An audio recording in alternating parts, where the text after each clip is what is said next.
We done. We done. Yeah. I thought you would have done that a long time ago because I know immediately after class you'd have just leave out.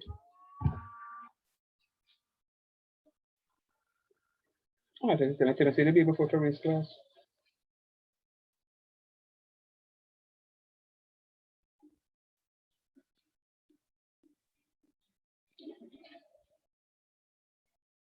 Um.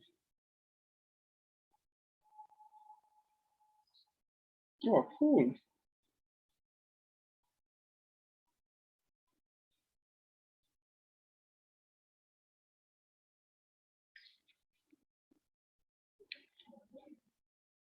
Mm-hmm.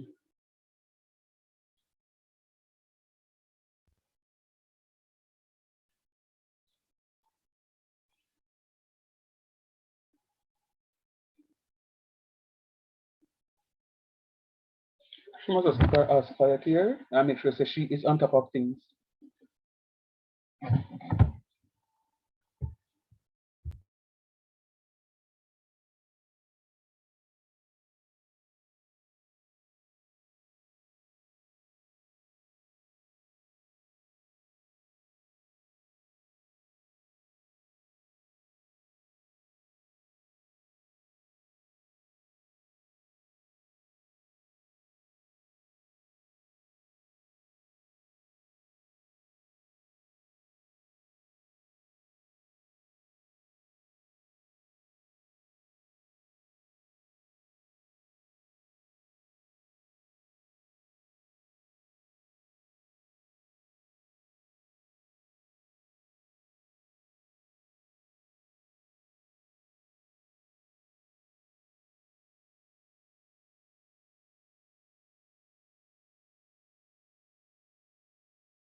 Good afternoon, students. How are you doing today?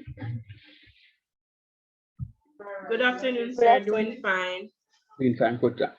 I am happy for that. I'm seeing that the students are very slow in coming in today, and that's why I am a little slow in um in coming up to talk to you. But nonetheless, um, I am finishing off the sequence and series tonight. Um, I know I have GP to do. I am going to be meeting with some other students tonight. So what I'm going to be doing, just letting you know, I'm just going to create a breakout room closer to 7 o'clock. So I'm going to ask you to remind me when it is 7 o'clock. I'm going to create a breakout room. So when they join the class, I just send them to the breakout room so they can sit and do some stuff while I am with you while you are doing some stuff. So I'm going to be juggling tonight. Is that okay? Yes, sir. Yes, Yes, sir. sir. All right, cool. So you won't be missing anything. Um, I will just present to you the. Hold on a minute, it's coming up. I have not yet sent them the link because I don't want them to join prematurely. So I'll send them the link closer. So please just tell me it's 7 o'clock. Anybody, somebody. If it's more than one of you, it's not a problem. So, all right. So what we looked at on Monday, we finish off the binomial. As I said before, binomial is an easy breeze, easy 1, 2, 3. Because remember, binomial, as I said to you, that you're not going to get anything higher than a 3. So of course, they're not going to give you a question that's raised to the 0 because anything raised to the power 0 is 1. Very good. And they won't give you anything raised to 1 because anything raised to 1 is So it's there. Very good. So the only things that they could possibly give you is raised to the second power and raised to the third power. Raising to the second power, you know, the coefficients are 1, 2, 1, easy 1, 2, 3. Can I tell a secret? I do not expect, why is this thing taking so long to come? I do not expect them to give you a question for something raised to the second power. If they give it to you, hallelujah. But if not, I don't. I really don't expect them to give you. So what I'm expecting them to give you is the 1 raised to the third power, where the coefficient is going to be 1, 3, 3, 1, and you just work with the stuff. So those are fine for me. I think you guys are okay for the most part. A little concerned about those of you who refuse to speak. Oh Lord, you know. Let me just work with it because. All right, let me try and fix it. Yes, please. So they never really tell you how we did on the test. Don't worry about it. Don't worry about it. I'm still in the process of it. How many of you? Guess how many of you in the class?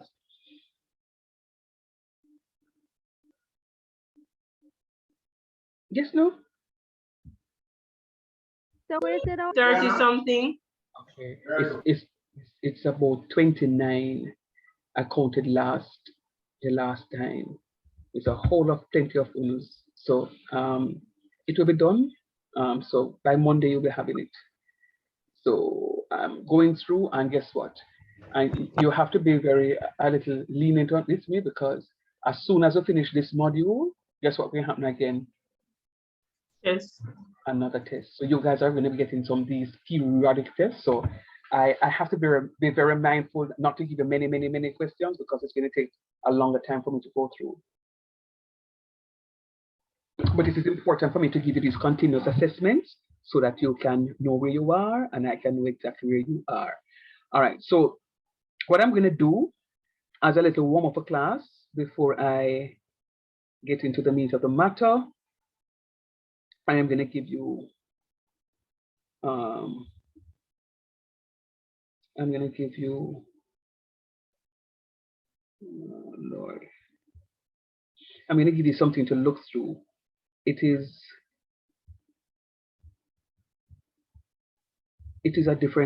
of a different type. The last question was 225. Okay, right. It's of a different type, but I want you to look through it and then we can have a conversation about it. So I just want you to work through it on your own and then I'll come to you. Okay, I'm sorry, but the system is not working for me today at all. I want you to look at it for me and see. Matter of fact, I'm going to start it and see if you can finish it. All right. So look. Oh, I'm not sharing the screen now. So look at the screen for me and see if you can follow through with what it is that I'm doing here. It's a question on AP. It says the 10th term of an AP 17, while the 6th term is 11. Determine the common difference first term, sum of the first 20 terms, and write the first 5 terms of the progression. You may not get a question as detailed as this, but nonetheless, I'm still giving you something like this, should in case it comes. And I want you to work through it. Just look at it. You should get an idea of what I'm doing right here. And then I give you about five minutes to just look at that, and then I'll come back to you. All right, waiting for the others to join. There are only 12 of you here, and I know I have many more to join. At least 16 more. All right, good.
All right. So still waiting for the others. I see 4 more students joined. It says a 10th term of an AP is 17, while the 6th term is 11. Determine the common difference. First term, sum of first 20 terms, and write the first 5 terms of the progression. What method are we going to be ending up using to solve for this question, for the first term and the common difference?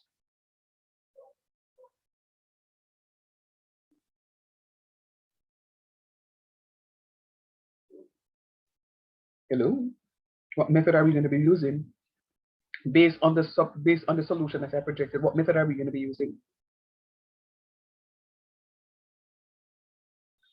Sir, when the last term is known. No. I'm just saying, what method am I going to be using in order to solve? Elimination. Oh, The elimination method. Very good. Now it comes back now to haunt us. Those of you who did not like simultaneous equations, can I tell you simultaneous equations? The substitution method is actually on your syllabus, where it is that you're going to get one equation be linear and the other one be quadratic, but you also need to know about your elimination method. So look at how I'm going to give you a drum start, and I want you to weave yourself through with this question. The 10th term of an AP is 17. The 10th term of an AP is 17. Look at the 5th term. Is what the 5th term is? The 5th term is A plus 4D. Remember I said to you that it's going to be 1 less D than the number of terms? Anybody remember that? Yes, sir. yes, sir. So the 10th term is going to be denoted as what? 90. A plus 90. 9, A plus 90, not just 90, but A plus 90. You notice all of them start with A. The first term has A, the second term has A, the third term has A. All of them start with A. So A is constant. A is a constant term. So it's going to be the 9th term is going to be A plus 90. And it says the 10th term of an AP is 17. That means A plus 90 is going to be equal to 17. Do you have a difficulty with that? No, sir. No, sir. Okay. It says no, while the 6th term is 11. No, the 6th term, it means it have 6 terms. That means the 6th term is going to be A plus 5D. Do you agree with that? Yes, sir. Good, and that is equal to 11. So the first line of the question pretty much gives us a pair of simultaneous equations, and it's for us now to go about solving those simultaneous equations. This simultaneous equation, sorry, right? So again, the 10th term of an AP is 17. No, hold up. Remember, I'm not here to teach you simultaneous equation. That would have been from CXC, and I'm sure you guys know how to solve simultaneous. What I'm working through with you is the arithmetic progression section that some of you may not be familiar with. So this is what sir is working through, and then I'm going to ask you to do the simultaneous equation for me. Yes, I can review it, but I'm not here to teach it. Let's go. So the 10th term of an AP is 17, while the 6th term is 11. So look at what the 10th term of an AP is. A plus 90, and that is equal to 17. A plus 90, and that is equal to 17. All right? While the 6th term is 11, the 6th term is going to be A plus 5D, and that is going to be equal to 11. Now, they ask us to determine the common difference, the first term. What's here? This is a common difference. D is a common difference, and A is a first term. D is a common difference, and A is the first term. All right? So, so when I solve this pair of simultaneous equations, I will get the common difference, and I'll get the first term. The sum of the first 20 terms is going to be a different formulation, and you know this because we have done this topic before. All right? So I want you to work through, now that you know what the simultaneous equation is, I'm going to project what it is that I did with the simultaneous. I'm going to give you, this is my total solution for the simultaneous. You don't have to follow my solution. You can do your own solution. Look at it. I'm going to give you a couple of minutes to go through this to make sure that you're understanding what is happening. Something is missing. Oh, the second part of the question. That's just finding D. So in order to find, let me do it this way, and you guys, um, let me do it this way, and you guys expand so it is that you can see both sides. I'm putting it in booklet form so you can see what is happening.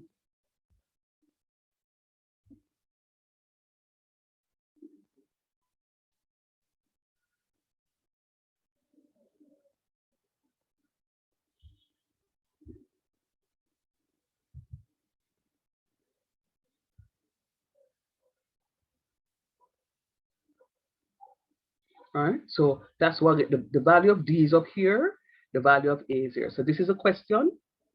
So you can zoom in order to see the question, but I want you to look at the solutions. I'm going to give you a few minutes just to refresh your memory on simultaneous. I'm not here to teach you simultaneous equations. Real talk. I can refresh your memories, but I'm not here to teach you. So I'm going to give you a couple of minutes to refresh your memories on simultaneous equation, and I come back to see how comfortable you are with it, and then we'll move on to the other question because I have many types of these to give tonight. All right, so start working, please.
Okay, so are you okay with the solution to the simultaneous equations?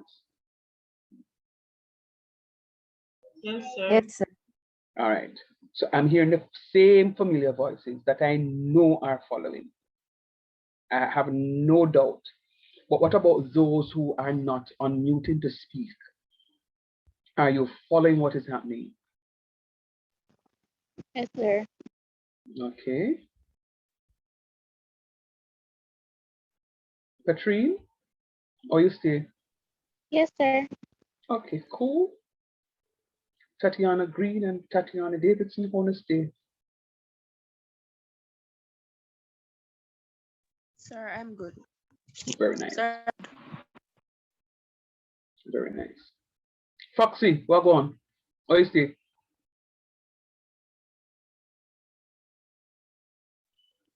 She not stay at all.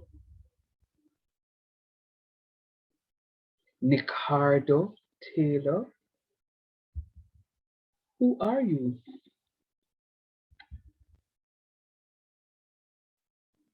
Please unmute for me. Yes, sir. Good night, sir. Night. How are you? Good. You?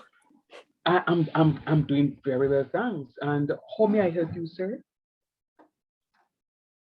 You're a part of this How? class? Yes, sir. It's I see your name on a list, but it's the first time I see you in class. Sir, no. Is this your first class? Just haven't been in a while. You haven't been in a while. Okay. So you and I will need to have conversations outside of this setting. All right, thank you.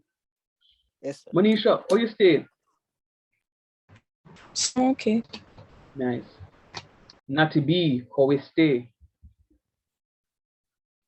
I'm alright so far. Okay, so if me never ask you, you answer me, Natty B? Yes, sir, later. Me cut you off. So you know, talk to teacher. Kimoli, how you stay?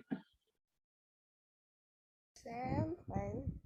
You fine? Okay, because we have unfinished business, right, Kimoli? You and I need to link up. Kasana, how you stay, mommy?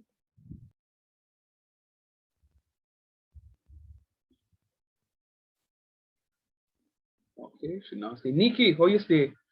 Wait, I think you answered. Shante? Oh, Nikki, sorry. Go ahead, Nikki. How you stay?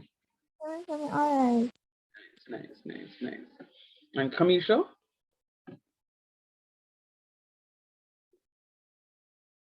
Miss Hall. All right. Commissioner Dede.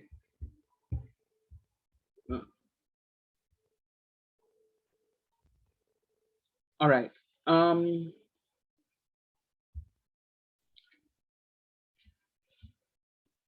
right. So what we did, having written the two linear equations from the question, we're going to be solving the pair of simultaneous equations using the elimination method, and we're going to be subtracting equation 2 from equation number 1. We're subtracting equation 2 from equation number 1.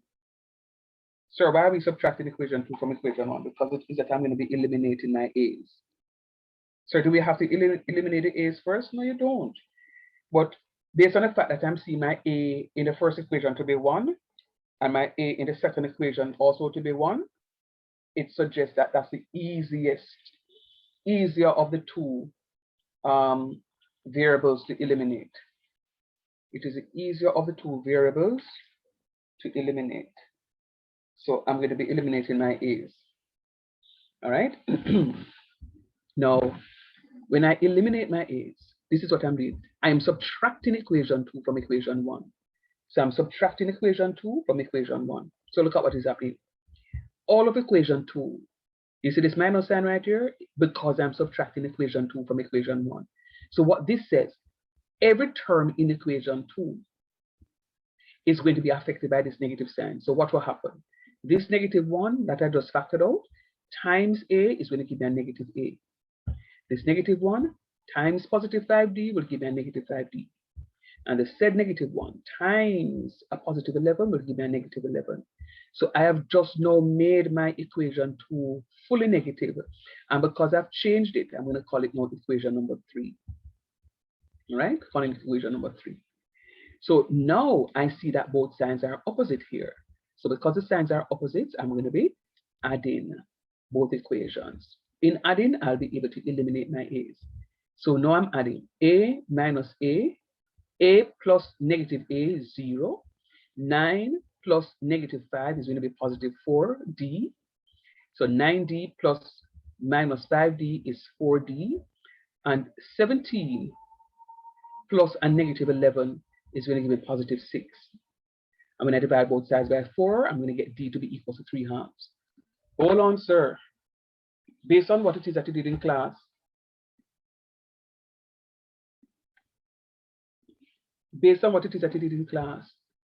all of them so far were positive. I mean, whole numbers, sir. Why then no, this one is a fraction? It could be a fraction.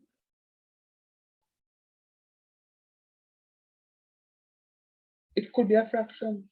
It could be negative too. Fraction, negative. All right. So you will see now that this here is a negative, a fractional form, 3 halves, a fractional form. All right. You see that it's a fractional form. Now, what I'm going to do next, I'm going to be substituting the value of d so that I can evaluate the corresponding value of a. I have 3 equations, 1, 2, 3 up top. I can use any of those 3 equations that I choose. Any one of those 3 equations, but I choose to use equation. Which one I use, Lord? Equation 1. Right? I choose to use equation 1. So anywhere in equation 1 I see d, I'm going to put 3 halves. So work with me. It's going to be a plus 9 times 3 halves is equal to 17. This is equation 1. A plus 9d is equal to 17. So this is going to become a plus 9, d is 3 halves. I'm substituting 3 halves in it, is equal to 17. What I'm going to be doing is to say 9 times 3 is 27. And 1 times 2 is 2 equals 17. And then I'm going to be subtracting 27 halves from both sides. I'm subtracting 27 halves from both sides so that I can isolate my a. So what do you mean by isolate your a? It means that I'm going to leave my a alone on one side of the equation. Just my a alone will be left on one side of the equation. Okay, sir, got you.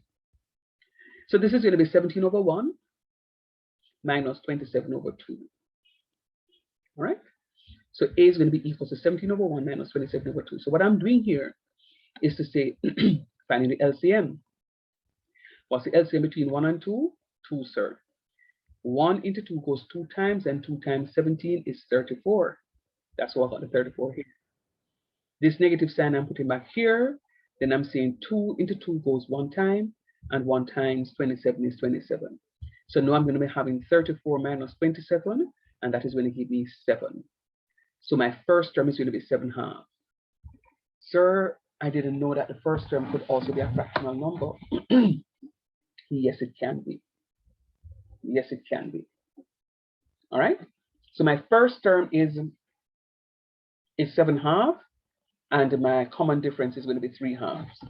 All right. Now, now look at what is happening. By the way, are there any questions for that? No, sir. No, sir. All right. So the question says, to find the sum of the first 20 terms. Sir, to find the sum of the first 20 terms, we don't have the last term, we only have the first term and the common difference.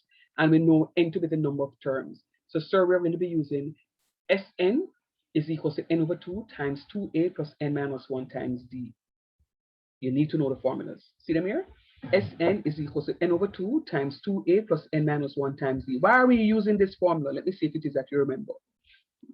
I just said it. Why are we using this formula? Because We don't have the last term. The excellent. last term is unknown. Excellent. Very good. Thank you for paying attention and learning so that you can respond to me accurately. Very, very good. The last term is not known, so therefore, we're going to be using this formula. If the last term was known, we could use n over 2 times a plus l. So you have to be very versatile with both formulas because you don't know what it is that they will give you in the exam. They can give the question where the first term is unknown and the last term is unknown, or they may just be very nice and just say to you, here's the plan. The first term of an arithmetic progression is 5, and the last term is 325. Calculate the sum of terms if it has X number of terms.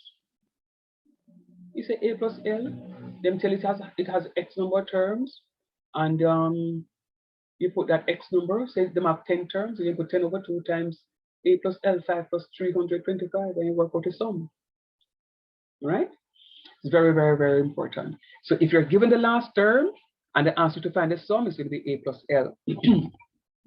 If you're not given the last term, and for those of you may be wondering what they're talking about, A plus L, right? So if you're given the last term, Sn is going to be equal to n over 2 times A plus L.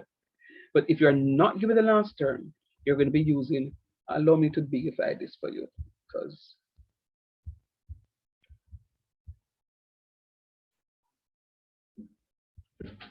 so what is going to happen, hold on for me, please.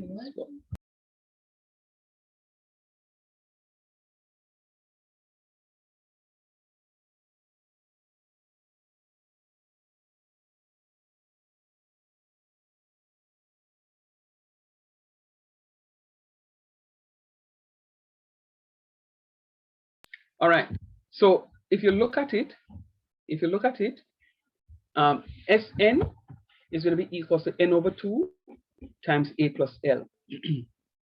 N over 2 times A plus L, if the last term is given. L is the last term.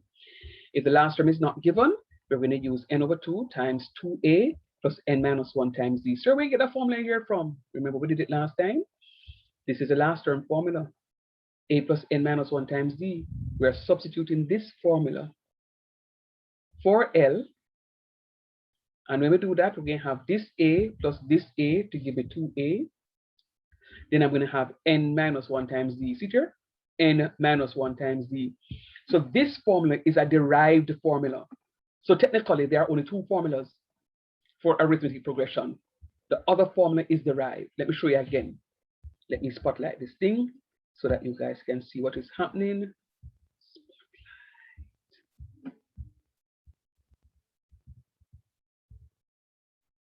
So, so there are 2 formulas for arithmetic progression. The third formula is derived. My last term is going to be A plus n minus 1 times z. So when I'm calculating the last term of a progression, of the arithmetic progression, I'm going to be using the formula A plus n minus 1 times z. To calculate the sum, it's going to be sum S subscript n is equal to n over 2 times A plus L. A, the first term, plus the last term, times the number of terms divided by 2. Okay, now, if the last term is not given, and I only have the common difference, it means then that I'll have to derive the formula. So I'm saying to you, since all of here is the last term, I'm going to substitute all of this for this value right here. So when I substitute all of this right here, this is going to have A plus A, which gives me 2A, plus n minus 1 times d, see here, plus n minus 1 times d. So this formula is derived from this formula up here. So your questions can be any one of these 2 formulas when you're answering to find the sum of the arithmetic progression. But be any of the 2 when you're answering to find the sum of the arithmetic progression. All right. And then, so we are going to know, now we know the formula, we know what A is because we just calculated A. We calculated A to be 7 halves, we calculated D to be 3 halves, and it says the first 20 terms. So it says the sum of the first 20 terms, it means that the progression has 20 terms. How many terms it has? 20, sir. So that's why n is equal to 20. Sir, it can be more. I don't care. It tells me to calculate the sum of the first 20 terms. So in my headspace are 20 terms a day. All right? So everywhere in this formulation, I'm seeing A, N, and D. I'm going to make the substitution. So it's going to be 20 over 2 times 2 times A, and A is 7 halves, plus 20 minus 1, because it's N minus 1, times D, which is 3 halves. This here works out to be 7. These two cancel, and I'm having 7 left. 20 minus 1 is 19 times 3 halves, and 20 over 2 is 10. 19 times 3 halves, 3 times 19 is going to be 57 over 2 plus 7. All of this works out to be 35.5, times it by 10, I'm going to get 355. All right, so the sum of the first 20 terms is going to be 355. All right, any questions? No, sir. Okay, No, sir. got you. No, sir. Then it says no. Make sure you get to listen. Thanks for responding, because I have another question. This question here, a full one on this. All right. So let's go. It says write the first 5 terms of the progression. Not a problem. We know what the first term is. The first term is 3 halves. See here? First term is 3 halves. The second term is going to be A plus D. So it's going to be 3 halves plus 7 halves. The third term is A plus 2D. You remember it's 1 less than the number of D. So it's going to be 3 halves plus 2 times 7 over 2, so forth and so on. And when I evaluate it, this 3 halves will be right here. When I'm evaluating this, watch this. Let me show you a little trick. When you're adding 2 fractions and the denominators are the same, when you're adding 2 fractions and the denominators are the same, you're going to be adding the numerators and then divided by the denominator. All right? Adding the numerators divided by the denominator. Hold on a minute, please.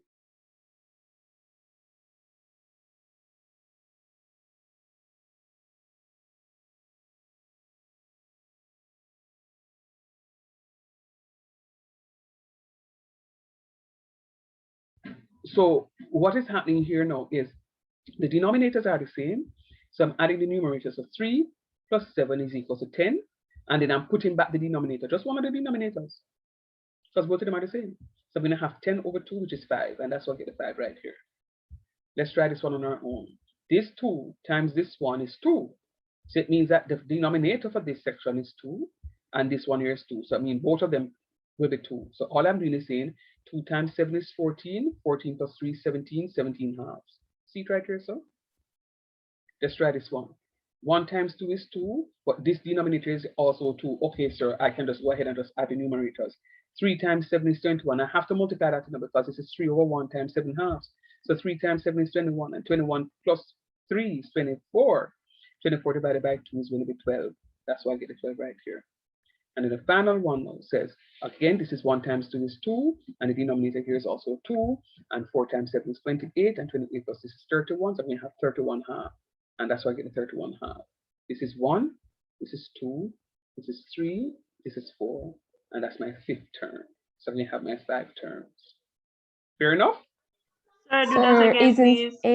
Isn't A 7 over 2? No, A is 3 halves, I think. I hope I never make a mistake. No, I don't think, no. No, A is 7 over 2, you know. Sir, but you don't have that at the bottom. I know, because I made a mistake with the question. Thank you very much. I shall give you an extra % on your paper. So A is not 3 halves. A is 7 over 2.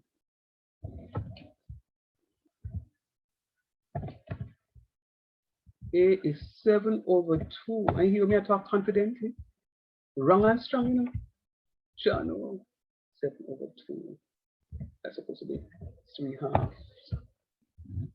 Thanks for paying attention here and picking up what it is. So A is not 3 halves, A is 7 halves.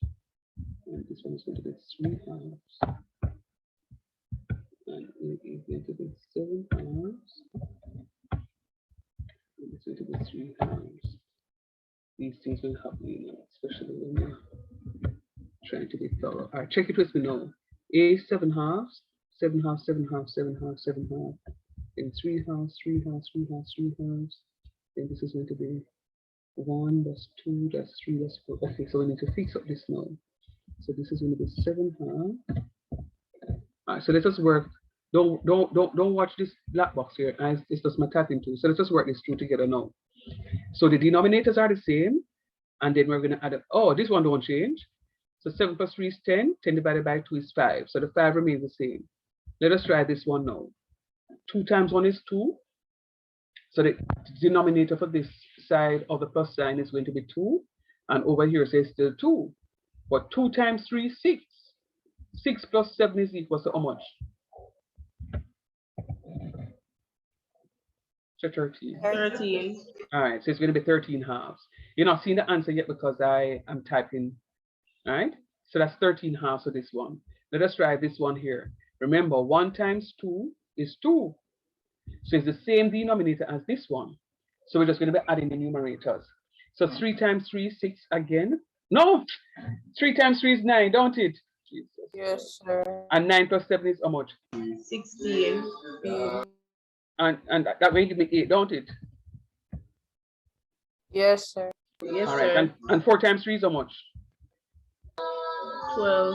And 12. 12 plus 7.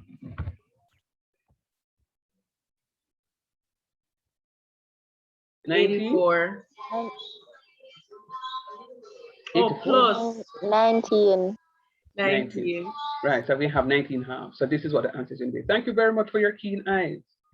For those of you who don't recognize what happened, I was calling A 3 halves and D 7 halves, but it's the other way around. When I flipped up, I recognized A is 7 halves and D is actually 3 halves. So thanks very much.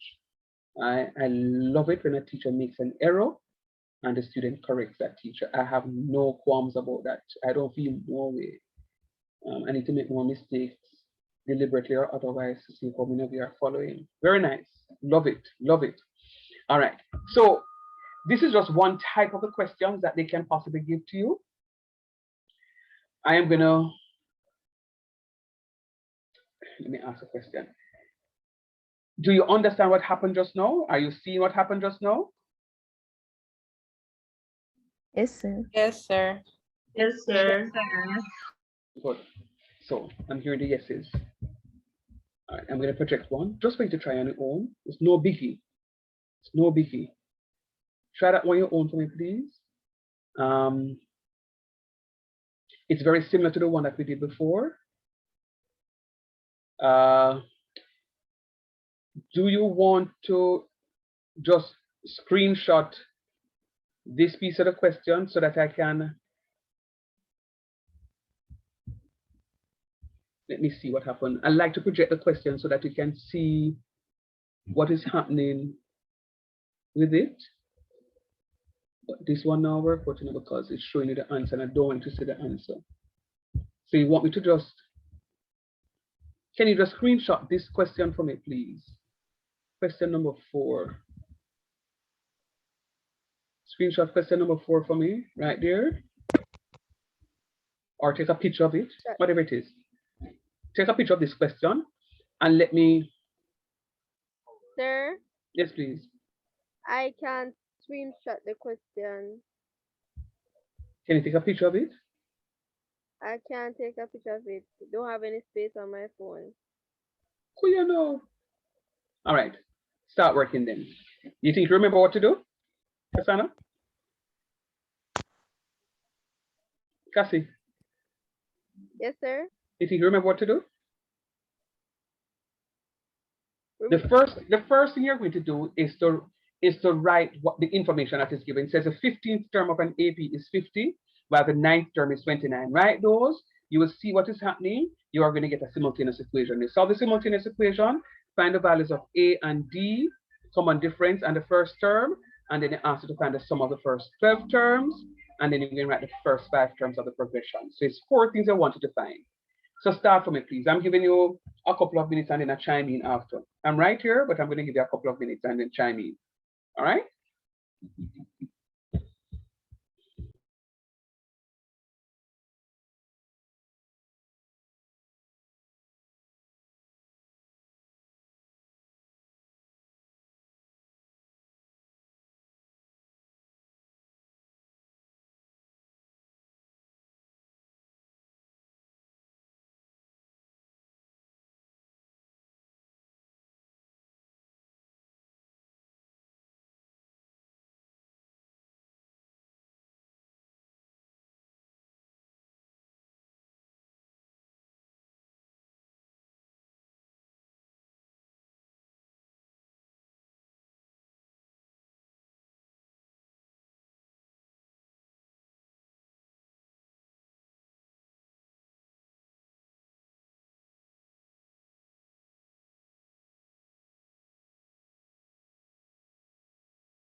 Always Steve. Yes, sir. Good. Finish. Finish? Finish. All right. Good, sir. Good. Very nice. Very nice. What about the rest? What about the rest? Sir, I'm almost finished. Right? Another minute? Yes, sir.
All right, finish now.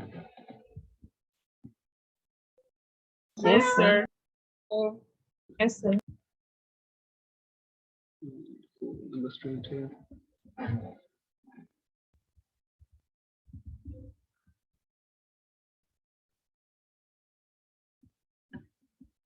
just trying to share.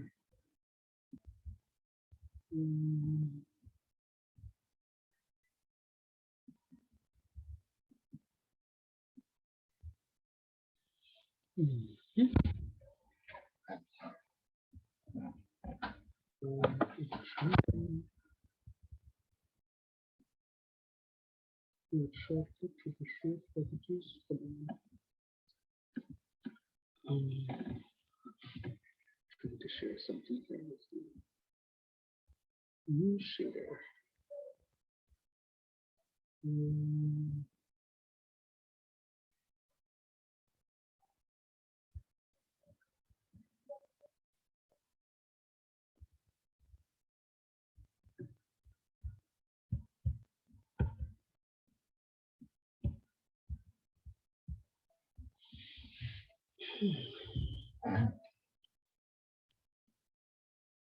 Have you seen anything?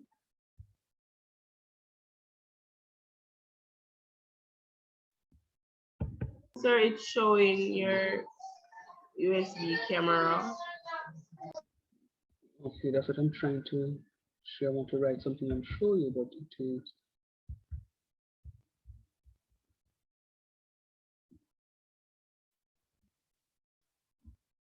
Okay.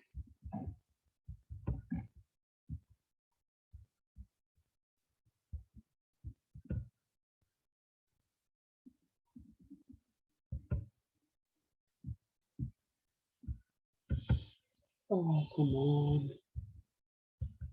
It is.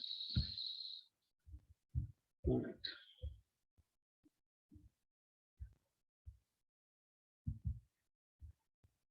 All right, so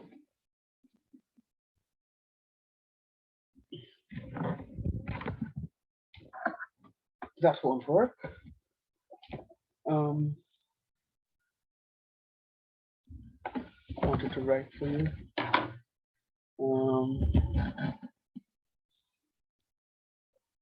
I find that when I write sometimes, your students will see things a little better than when I have it pre-prepared. So I wanted to do the writing, but clearly the USB camera not. That's me. So let me do something else.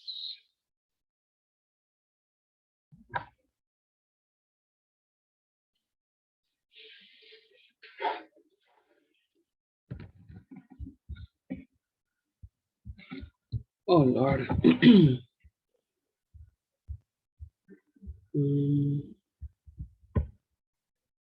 me half a second here. Forgive me for the delay. I will be with you in a minute.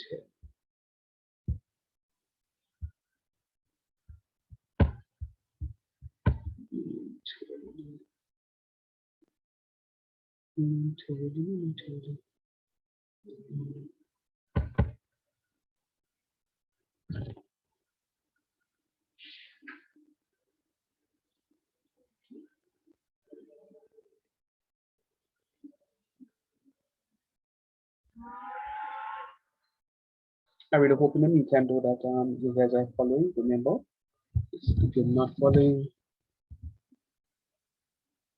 the responsibility is really yours to say to me, sir, I'm having a challenge, and you just talk to me. Talk to me so that we can get this stuff out of the way.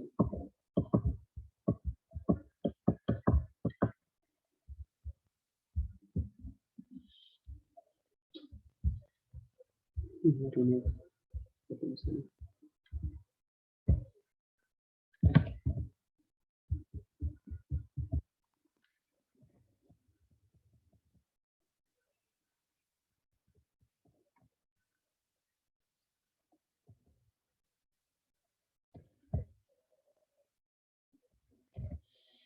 Is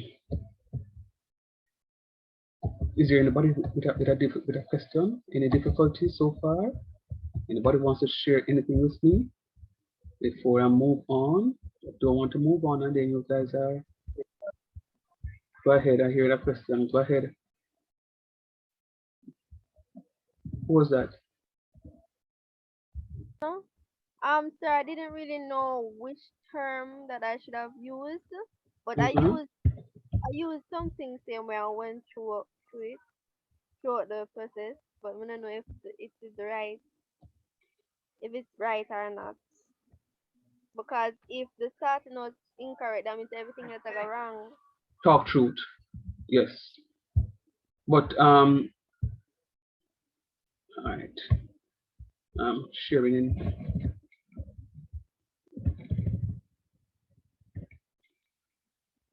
I'm sharing right now. So you share. I'm sharing right now. You should be seeing my whole screen, and it should read something like the 15th term of an 80 is 50, and the 9th term is 29. So what I should have is, let me do that, then I do this, then I do that. So it's going to be A. This is arithmetic progression. So it's going to be A plus 14 D's equals to 50. All agreed? Yes, sir. Yes, sir. A plus AD is equals to 29. So now I have my equation 1 and I have my equation 2. So remember the question says the 15th term of an arithmetic equation is 15. So it means that remember the 15th term is 15. It's going to be 1 less D. So you know it's going to be A plus 14D. How you know, sir? Because I see you doing it and I don't know. Okay, no problem. Thank you for asking. Remember the last term formula is A plus N minus 1 times D. A plus N minus 1 times D. A plus N minus 1 times D. A plus N minus 1 times D. If I say the 15th term, it's going to be A plus 15 minus 1 D, A plus 14D. And that's how I get it. Everybody see that? So that's what I use, Yes, yeah. sir.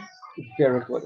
No, I'm doing this, and I'm answering the question numerous times because I know there are students in the class who are not understanding and they are not speaking up. Not understanding and not speaking up. But guess what?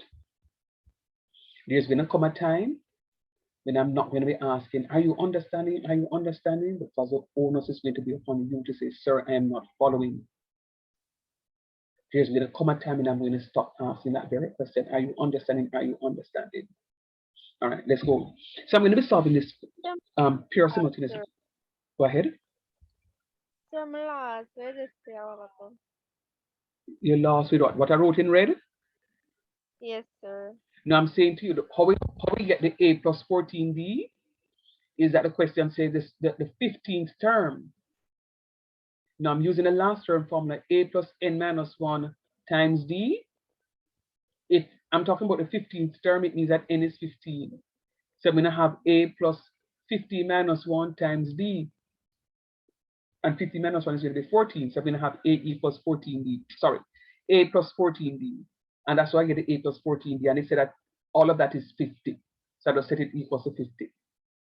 So what I used in red a while ago is how I use it to get the calculation, to get the equations. Okay, sir. All right, cool. Thanks for asking. All right, let's go. Let's go. So we're going to have some solving simultaneously.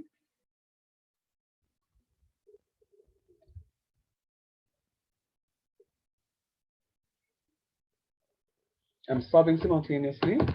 And when I do, I'm trying to find, okay, I'm going to eliminate that. What I try to do is to look for the bigger equation and then subtract the smaller one from it. Now, you tell me, which of the two equations look bigger to you? The first one. Very Equation good, 1. very good. So I'm gonna say, yeah, Yes, you are correct. The first one looks bigger. So what I'm going to do, I am going to say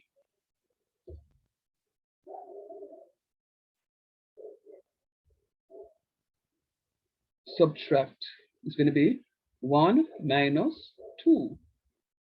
I'm subtracting equation 2 from equation 1. So now I'm going to have A plus 14D is equals to 50. And I'm subtracting. So all of that becomes negative A plus 8D is equals to 29, which works out to be negative A minus 8D is equals to negative 29. Is equals to negative 29. And then now, this is still my equation 1. That now becomes my equation 3. Now becomes my equation 3. So I'm going to add. So adding 1 and 3. So A minus A is not. 14D minus 8D is how much do that? And what is it, 6D? Yes, sir. 60. Yes, sir. And then 50 minus 29 is what? 21. 21. So now I'm going to divide both sides, but of course, you know that all of that is going to be equal to 6D is equals to 21. So I'm dividing both sides by 6. So that cancels that. So D is going to be equal to 21 over 6. And I can say 3 into 6 goes, I get 7/2. Anybody got that? Yes, sir. Yes, sir. Yes, sir. All right, so I get 7/2. Very good. All right. And then, all right, you need to remind me what this is here. I'm gonna put D equals 7/2 into equation 1. Remember what equation 1 again, please? A plus 14D equals 50, don't? Yes, sir. Yes, sir. All right, so anywhere in equation 1, I see X, sorry, not X. I see D, I'm going to put, oh Lord, I see D, I'm going to put 7/2. 7/2. So it's going to be A plus 14 times 7/2 is equals to 50. Tell me if you see that. Yes, sir. All right, so that is 14/1. 2 into 7 was 1 time. 2 into 14 was 7 times. So now I have A plus 7 7 49 is equals to 50. So A is going to be equals to 50 minus 49, and A is going to be equals to 1. You get that? Yes, Yes, sir. sir. So A is equals to 1, and while D is equals to 7/2. A is equals to 1, while D is equals to 7/2. All right. Now the question then went on to say, calculate the sum of the first 20 terms. That's what it said. 12. 12. Sum of the first 12 terms. Thank you. I'm not seeing the question. The sum of the first 12 terms. So it says sum of the first 12 terms. What's the value of n? 12. Very 12. good. Very good. So the sum formula, do I have the last term? No, sir. Okay, so Sn No, is going to sir. be equal to n/2. Very good. It's 2a plus n minus 1 times d. So S12, yeah, because that's n. And say n here, so S12 is going to be equals to 12/2. 2 times a is 1, plus 12 minus 1. D is 7/2. So S12 is going to be equals to 6 times 2 plus 11 times 7/2. S12 is equals to 6 times 2 plus 77/2. Why? S12 is equals to, if I call that 1, and the LCM here is 2, that into that goes out, that's going to be 4 plus 77, and all of this is going to be multiplied by 6. And then this goes into that time, that goes in, that goes 3 times. So S12 is going to be equals to 3 times 81. S12 is equals to 3, it's 24. 243 I get. Who get that? Oh, good, sir, because Yes, I never sir. did it that way. Frightened a while And ago with the yes, 3. right? A friend a while ago? Yes, Yes, sir. sir, When you bring because out I the just 3. divided the 77 by the 2 and then added to the 2 with the 3 and Same difference, same difference. And you notice what I do? I have to break it as I had to bring the 2 middle terms. Let me show you what I'm talking about. I had to bring the 2 middle terms in as a product first, right here, before I do the cancellation. I couldn't go ahead and cancel this 2 into this 6 and get 3 right here. That would be wrong. So I had to bring this as a product, this addition here as a product under one denominator, LCM, right here, and then I do that. So yeah, mathematics is mathematics. If you want to 77 over 2 and then add 2 and then multiply by 6, same 243. Very good. Is there anyone in the class that and I heard that sigh of relief a while ago. I was like, good, right? So Sir. uh-huh.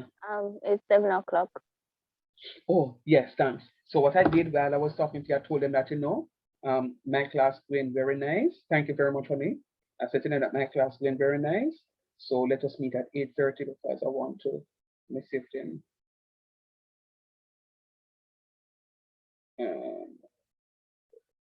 I'm sorry. So, Sir, a question like this, give 5 marks. Because the calculation is very long. say that 5 marks. Leave me alone. I don't know why students are like that. When you look at the length of the question, I want 100 marks for you. When I stay so, talk to me. Talk to me now. Last night I was teaching a class and the students asked the same question. Then, sir, how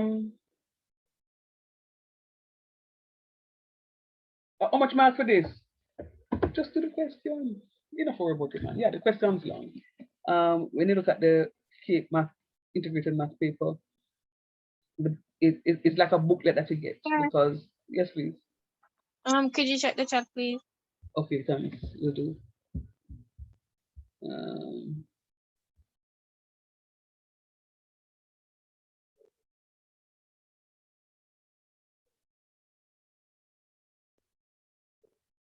Okay, no problem. So cool. Yeah. So so some students love to say, sir, how much mark this guy? Just work the something, man. You're going to get 25 marks for the question that come into this. Wherever this question falls, it's 25 full marks for the question. This question may come for 5 marks. You're right. It may come for 6 marks, or it could come for 7 marks, right? Depending on the length of the question, yeah, they will award you. But don't worry about it, man. You're good to go. Don't worry about it at all. Don't worry about how much marks. You're good, man. All right. So the last part of the question now says to write the sum. Write what? The first 5 terms. I'm not looking at the questions. You have to help me out.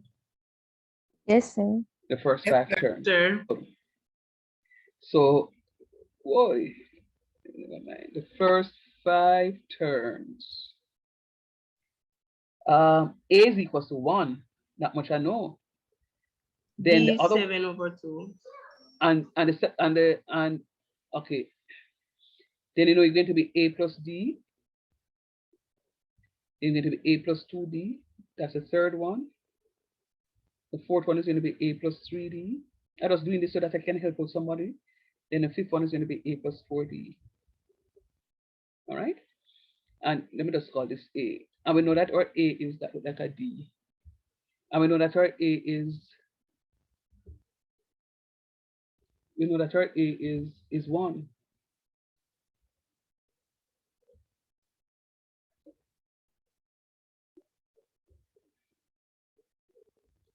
We know that our A is 1.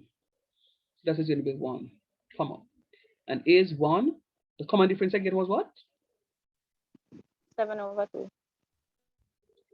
7/2 plus 1 plus 2 times 7/2, comma, 1 plus 3 times 7/2, comma, 1 plus 4 times 7/2. So that's going to be 1. Come on now. All right. So I wrote that one like about 4 times.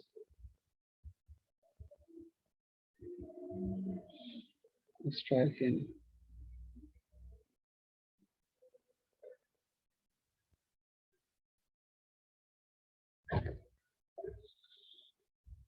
Okay.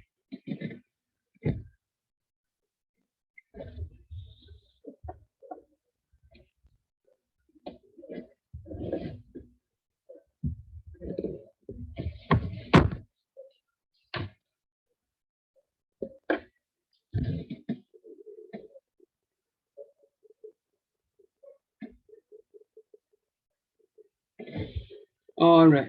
Don't know what is happening.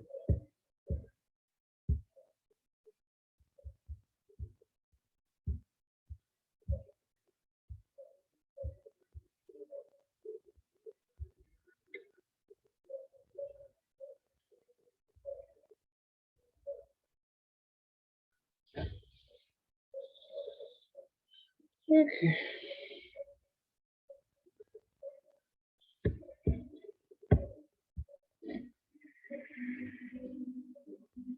All right.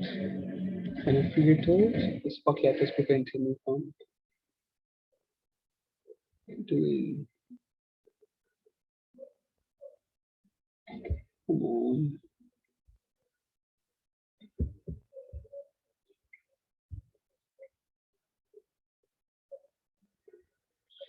I know there's something here too.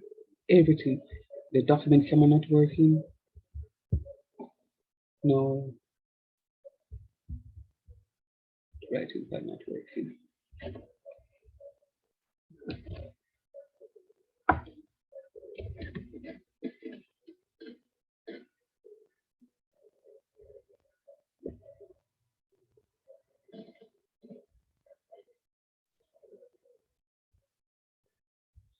Alright, guys. I apologize. Hold on.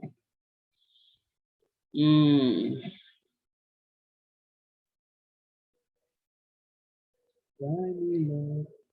What did I do?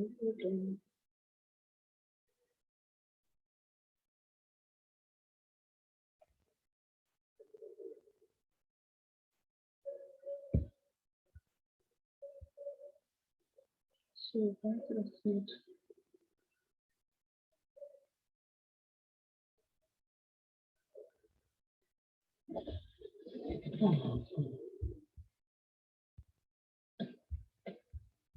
All right. When you add 7 halves, this is not working for me at all. When you have 7 halves, I get 9/2. That's what you got? Yes, sir. Yes, sir. This is serious.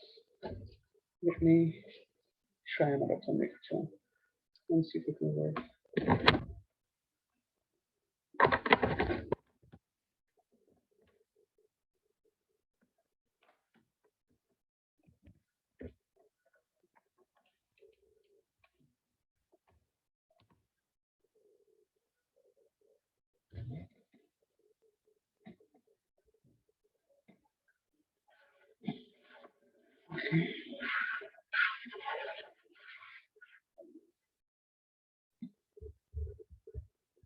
Nothing. Zilch. Sir, which one you talking? Huh? Sir, which one you talking 9/2 for? The second term. Sir, could you put a mixed fraction? Yeah. Sir, 1 plus 7/2. Huh? 1 and 7/2? Which one is 1 and 7/2? Sir, I'm getting 4.5. Same difference. What is wrong with you? You know, not the same difference. 9/. Hello. Check 9/2 and tell me if you get 4.5. I don't want to hear nothing from you. Same something, man. All right, I'm a little concerned that this thing just died on me like that.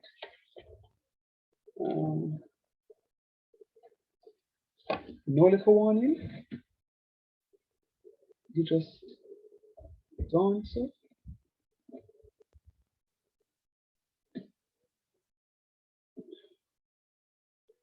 All right. I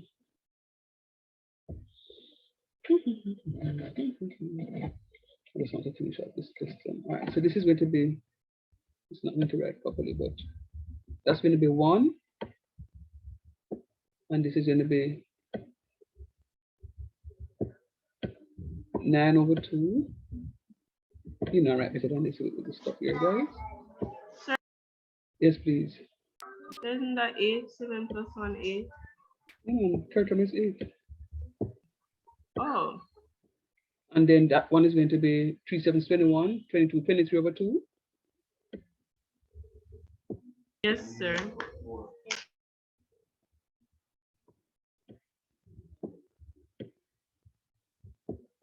And the other one is going to be 2 7 14, 15. Yes, Yes, sir. sir.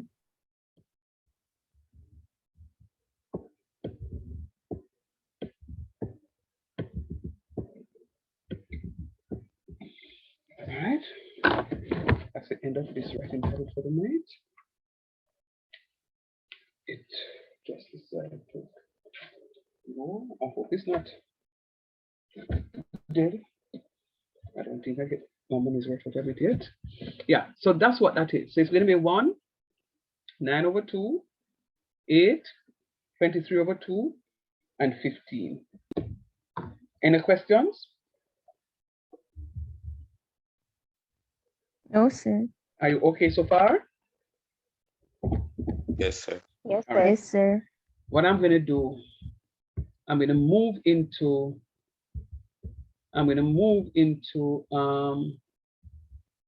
talk about some geometric progression.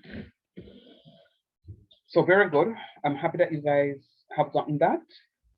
I'm going to move into some geometric progression. Now I have about an hour and 15 minutes. Do me a favor, because I'm starting something new. This is the last one in this unit.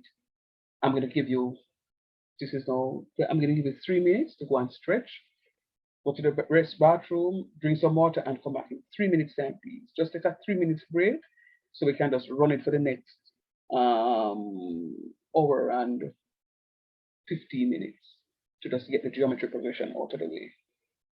All right, so 3 minutes break.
All right.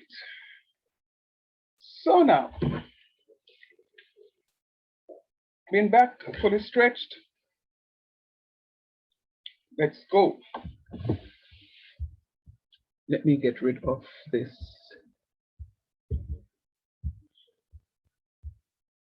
Thing.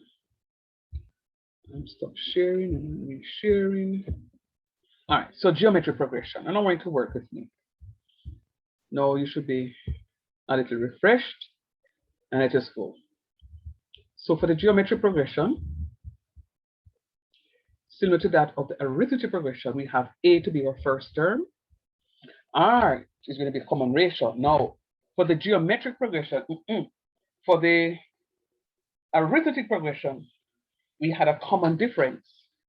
For the arithmetic progression, we had a common difference, right? But for the geometric progression, we don't have a common difference. What we have is a common ratio. What we have is a common ratio. Let me ask you a question. When you think of ratio, what comes to mind? When you think of ratio, what comes to mind?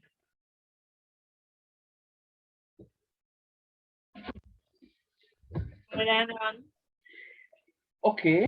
What ratio? What comes to mind when you think of ratio? 1 to What? 1, 1 to 2.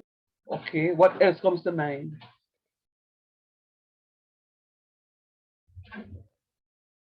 Talk to me now. When you talk about ratio, comparison. Okay. Ratio comes from the word what? What word ratio comes from? Well, the root word is ratio. Comparison. Okay, let us go with the comparison definition so far. When I'm comparing things, give me an example of the comparison. Give me an example of a comparison with ratio. So like the amount of pins in the pack of cards versus the amount of cards itself. Okay, so what will you write? Sir, I don't know card having about 52, so that'd be like, I don't know, 4 to 52 or something. Okay, very good. No, excellent. No, excellent. So 4 to 52 is an excellent answer. Can I convert that 4 to 52 into a different form? A fraction. Very good. What's a fraction?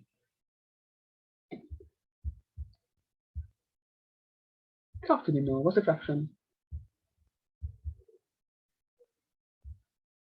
If you said 4 to 52, what would it would be what? They're part of a whole. Yeah. So it'll be part of a whole, but I'm asking you what is a fraction? What would, she said 4 to 52. So I'm saying, okay, what fraction? How would you write that fraction? 4 to 52 will be what fraction? 4 over 52. Duh. 4 over 52. So therefore, 4 is what? What is the 4 divided by the 52? To the 52.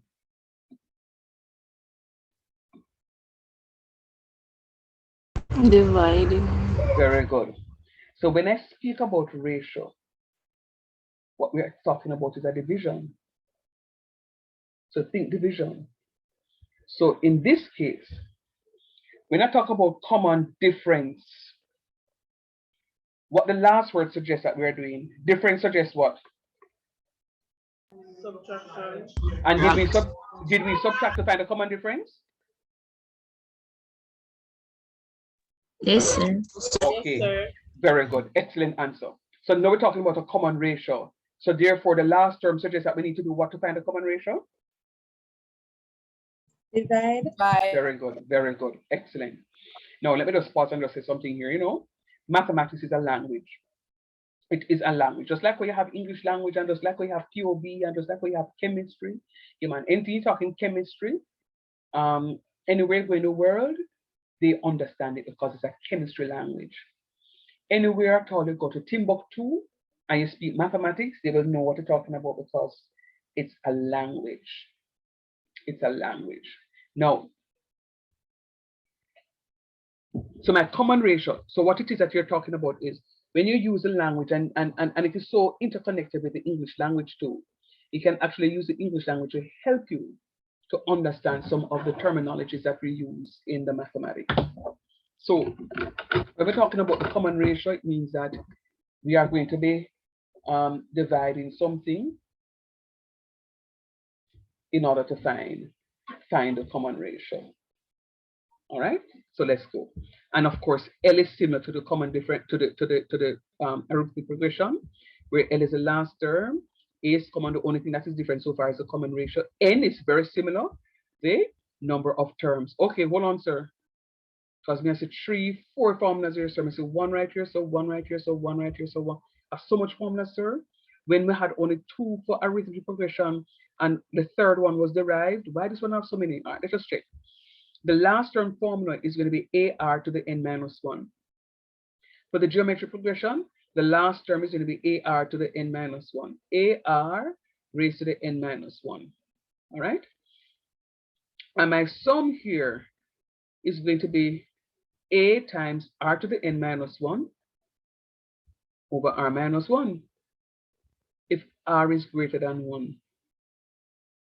Oh, so them say if R greater than 1, sir, that means you don't have a negative answer in the denominator. Okay, fine. And the sum here, A 1 minus R to the n over 1 minus R if R is less than 1. Okay, got you. So if R is less than 1, that means I won't have a negative sign in. Oh, they have tried to prevent you from having negative signs in the denominator. Very good. So technically you have 1, 2, 3. But sir, that means if R is greater than 1 and you use this formula, and if R is less than 1, you use this formula, would you still get the same answer? Yeah. But it's just that students who don't like algebra and are very weak with their algebraic skills will make problems or mistakes with these negative signs. But sir, what is this? Sum and 8? No, it is a sum to infinity. This is the infinity sign. So the sum to infinity says it's A over 1 minus R. Oh. A over 1. Then instead by them never have R minus 1. Interesting.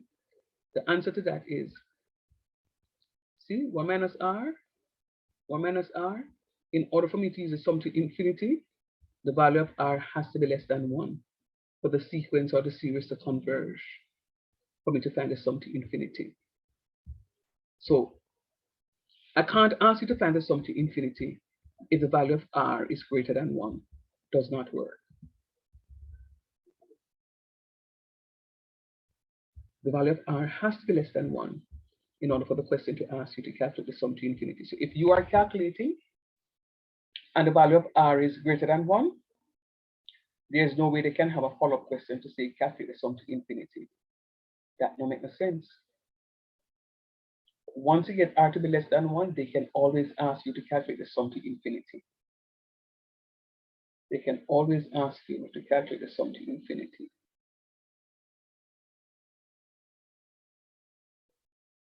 Let's go.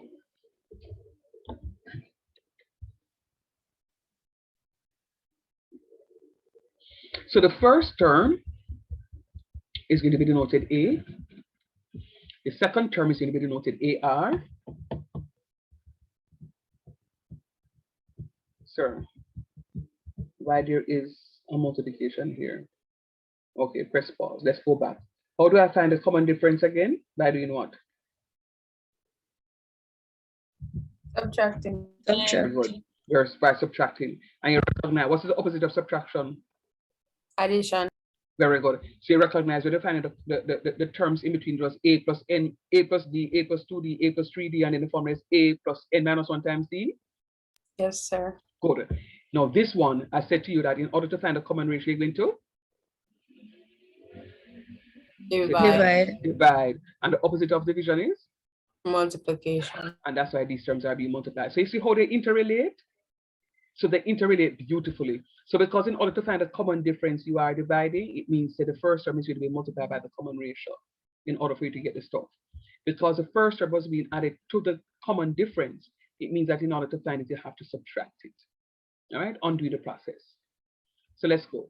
The first term is A. The second term is AR. The one is AR squared, AR to the third, AR to the fourth. What do you reckon? What similarity do you recognize here with the arithmetic progression? The power is less than the term, one less than the term. Excellent. Excellent. That's the exact answer I'm looking for. So when I talk about the fifth term, it's going to be AR to the fourth. The power is going to be one less than the number of terms. The seventh term is going to be AR to the sixth. The sixth term is AR to the fifth, because the last term is going to be AR to the n minus 1. AR raised to the n minus 1, right? So just remember that. If you can remember this formulation, APGP is a breeze. APGP would be a breeze. It's not a problem. Shouldn't be a problem. It'll never be a problem. All right? So once you do that, you're good to go. Are there any questions so far before I continue? Okay. So it says for an AP, we subtract to determine the common difference. We, however, divide terms in a GP to find the common ratio. All right? So it's all of them, because something they were sir talk about, I try to make sure I put them in the notes so you guys can have it to study. So when I give you the notes, guys, we don't want you to use it like the figurine, you know, where you put on the whatnot and then you only take them off Christmas time and you have to dust the whatnot, you know. I want you to be using those notes and using them very wisely. If you do, there is no stopping you from getting your straight 845. There is no stopping you. All right, let's go. So let us look at an example. Let us look at an example. 1, 3, 9, 27, 81. I have 5 terms there. And I'm saying to you, evaluate the sum of the first 5 terms. No, of course we can't go and we can say 1 plus 3 is 4, plus 9 is 13, plus 27 is 40, plus 81 is going to be 121. Yeah, we can do that. Easy 1, 2, 3 that. But remember, the first one not going to come as straightforward as that one, eh? So look at what we're going to be doing. We're going to be using the formulation. Now remember, if this were arithmetic progression, we'll take one term and subtract it from the previous term. But because this is geometric progression, what we're going to be doing is to take one term and divide it by the previous term. So it's going to be 9 divided by 3, which is going to be equal to 3. Talk truth. Yes, sir. And 81 divided by 27 is 3. 27 divided by 9 is 3. 3 divided by 1 is 3. So the common ratio is 3. Can we find a sum to infinity for this one?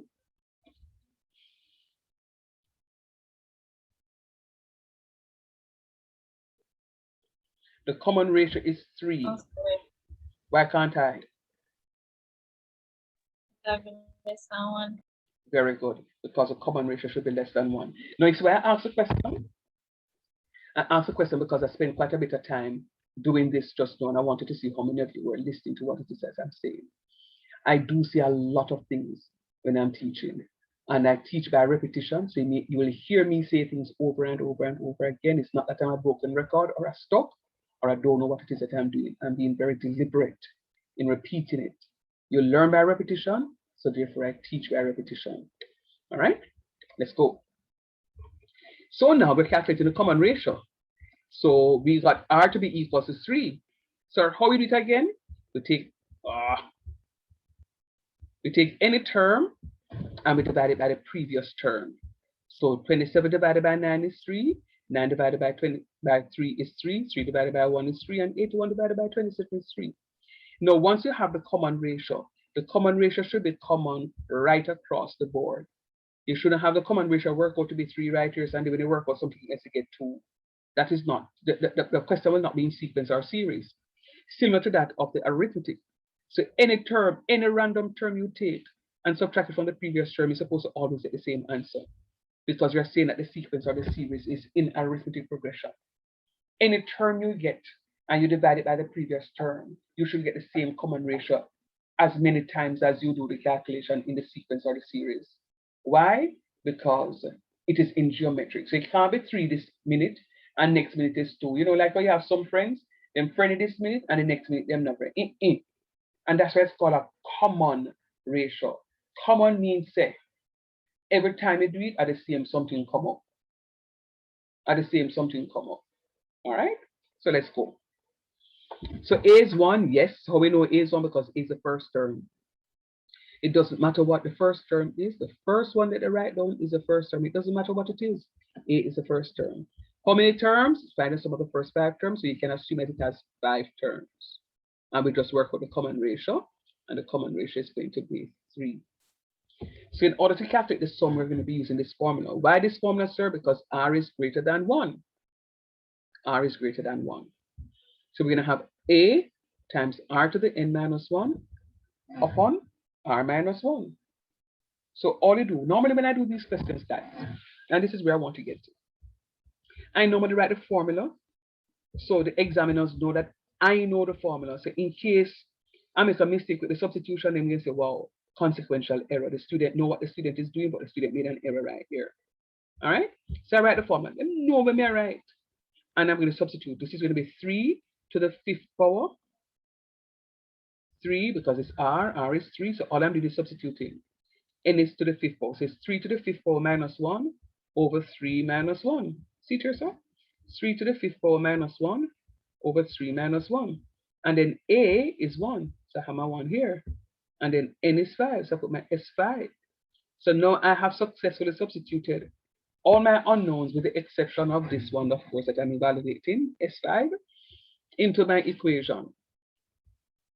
And this is what I'm going to be end up with now. 3 to the 5th is 243. 3 to the 5th is 243. So that is going to be 243 minus 1. And that's 3 minus 1. And 3 minus 1 is 2. And 243 minus 1 is 242.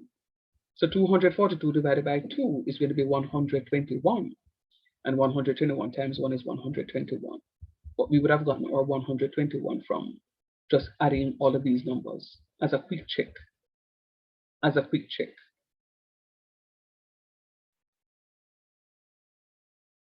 Fair enough? Yes, sir. It says, note the sum to infinity is found when the value of R is less than 1. And you see the formula, R is less than 1.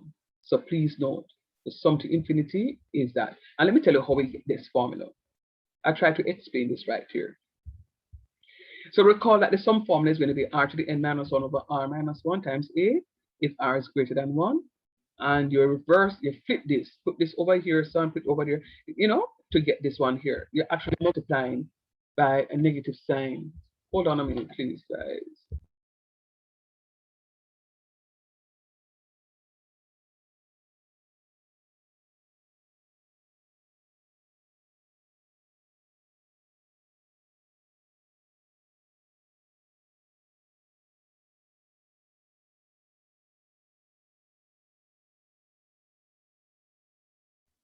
Okay, so what is going to happen now? What is going to happen is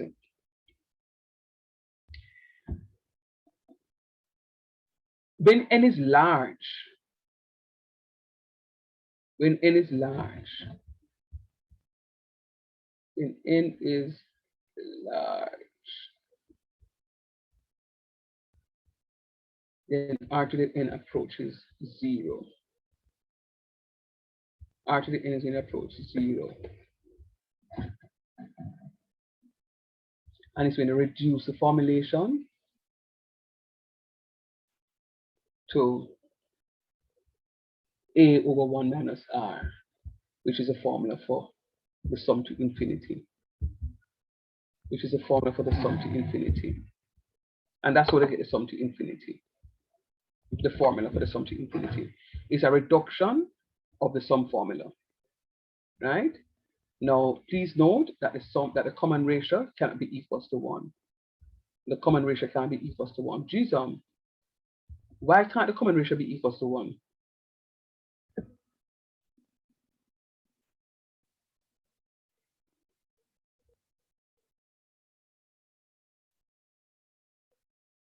Question. Why can't the common ratio be equals to 1? Because it wouldn't be a sequence, it would just be counting. Look at that again and tell me. You may be right, but I want to hear another way of you saying it. Why can't it be 1? Because have to be greater than 1. Why?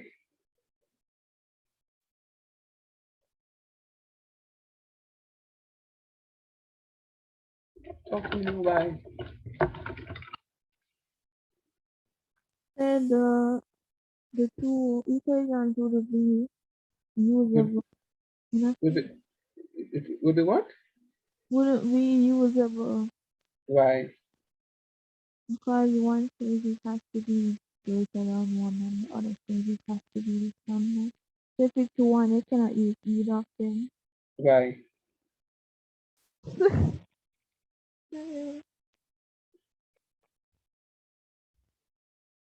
Talk to me. Why? Look at the formulation and tell me why.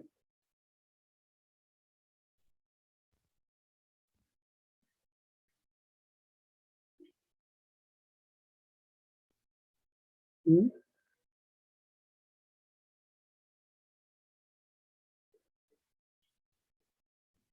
Talk to me, guys. Why? What the formula says.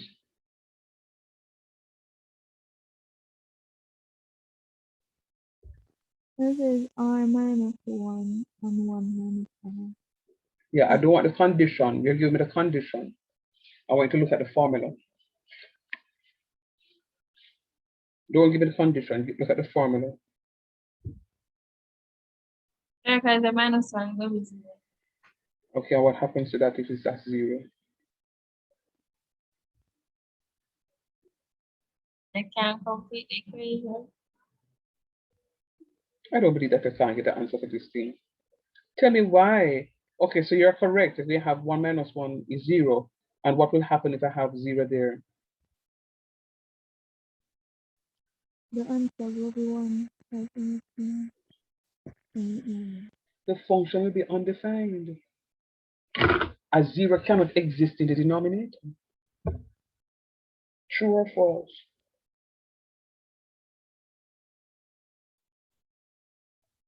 Hello, somebody. True. True, sir. Yeah, man. So I'm saying to you that the common ratio cannot be equals to 1. Why? Because you can have 1 minus 1 in the denominator. And 1 minus 1 in the denominator is going to be equal to 0. And you cannot have a 0 in the denominator. It makes a function undefined. Does not exist. So that will be a non-question. So we can't give you a question where the common ratio is going to work out to be 1. So for example, I can give you a question that says 1, 2, yeah, A is 1, R is 1.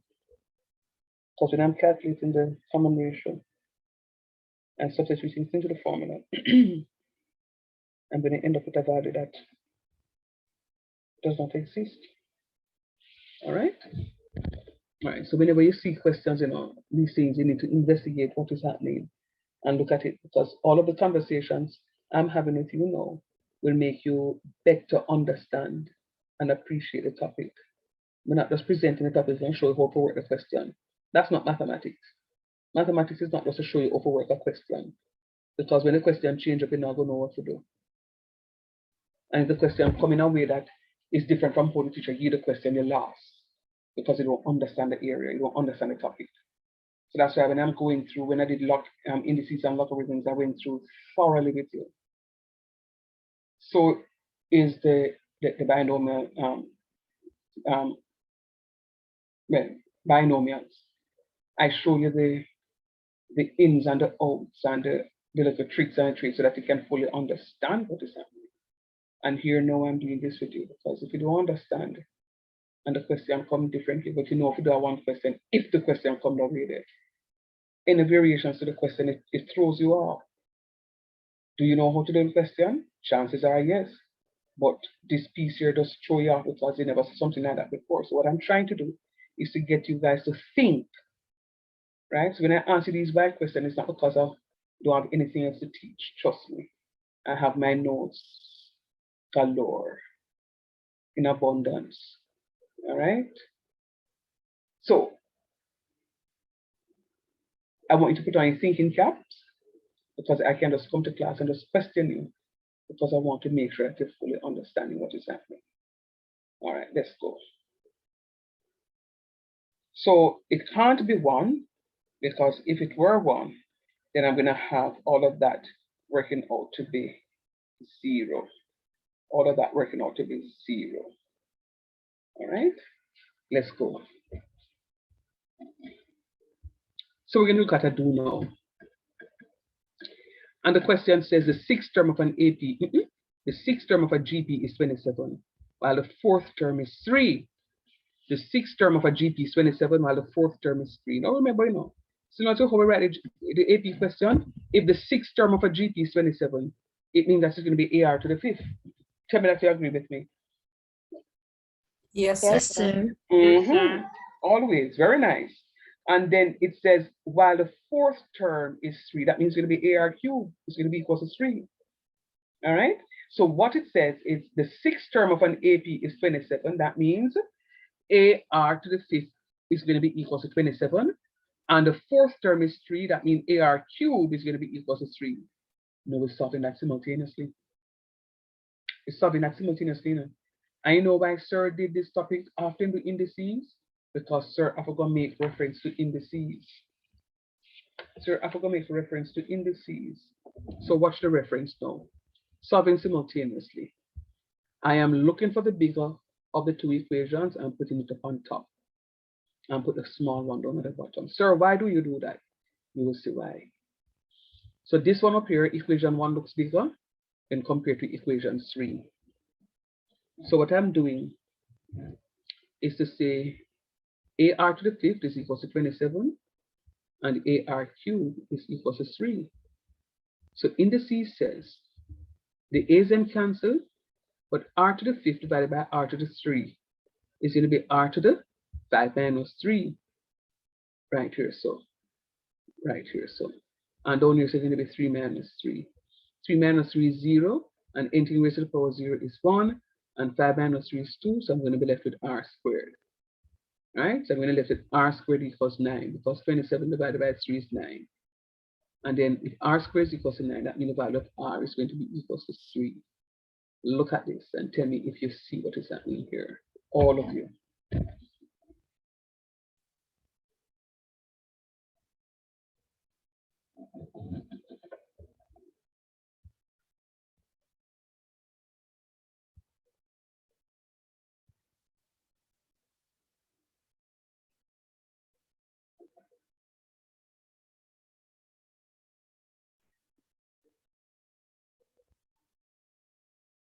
Hello, somebody?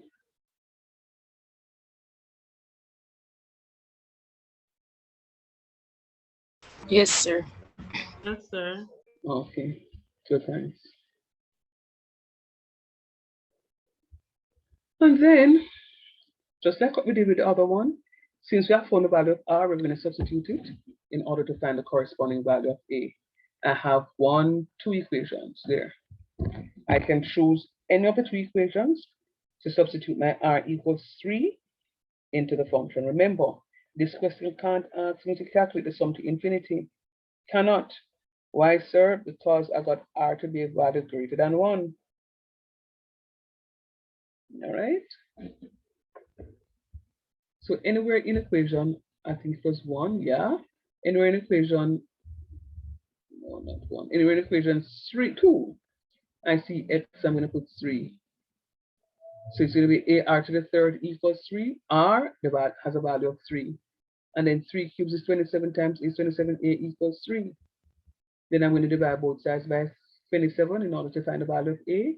So I'm going to end up with 1/9. So the value of A is 1/9. The common ratio is going to be equal to 3. Let me know if you agree with that. Are you following what is happening?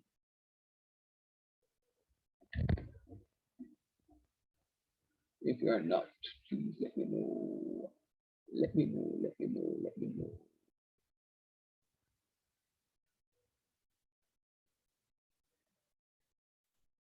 Sir, can you go back to I?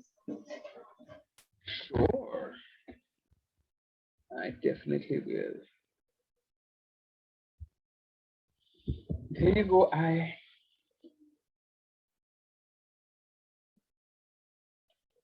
Okay, sir. Thank you. De nada.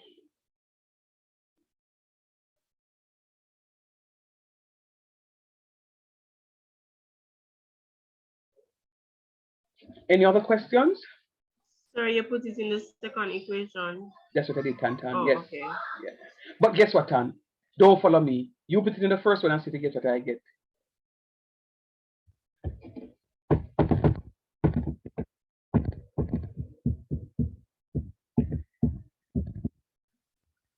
You put it in the first one to see if you got what your teacher got.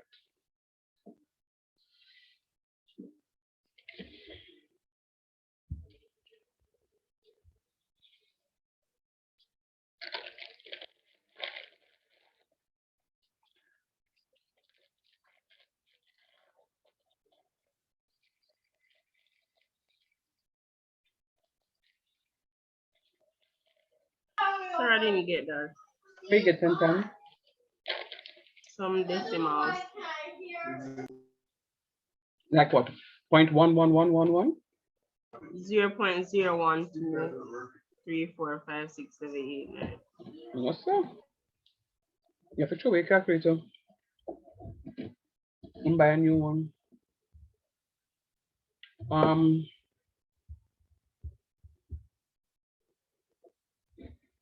Okay.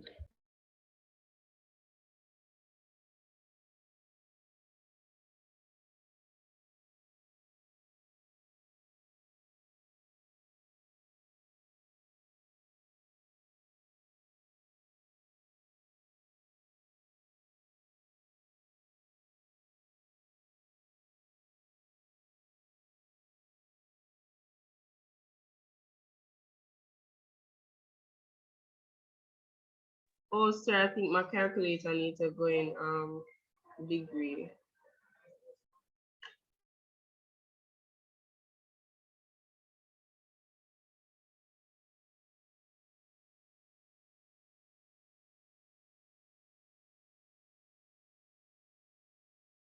All right, so you are saying to me now that you got the answer?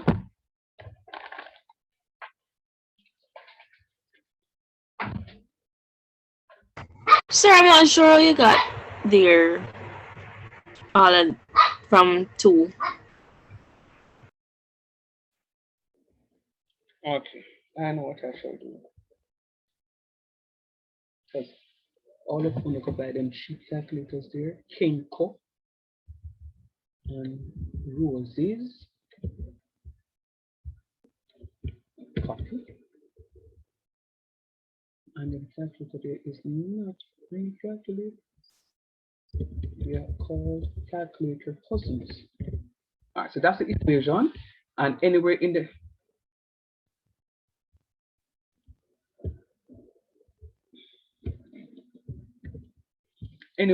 I said equation 3, equation 2, but anywhere, and this is equation 1. So I'm doing it another way. Anywhere in equation 1 I see x, I'm going to put 3. R, not x. Anywhere in the equation I see R, I'm going to put 3. All right. So that's it. Then now,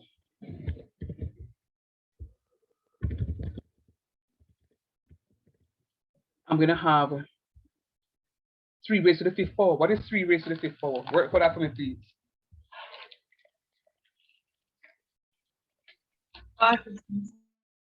Oh? 243. 43. Mm-hmm.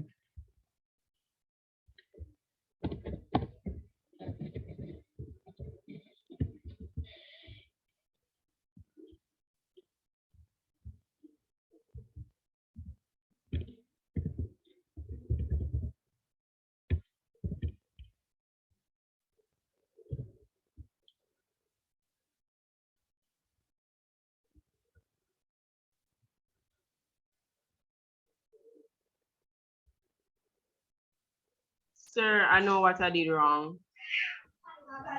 What was it?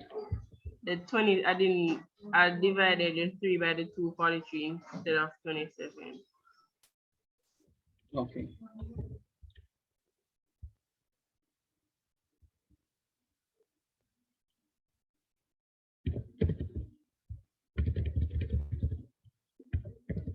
So it's supposed to be 27 divided by 243.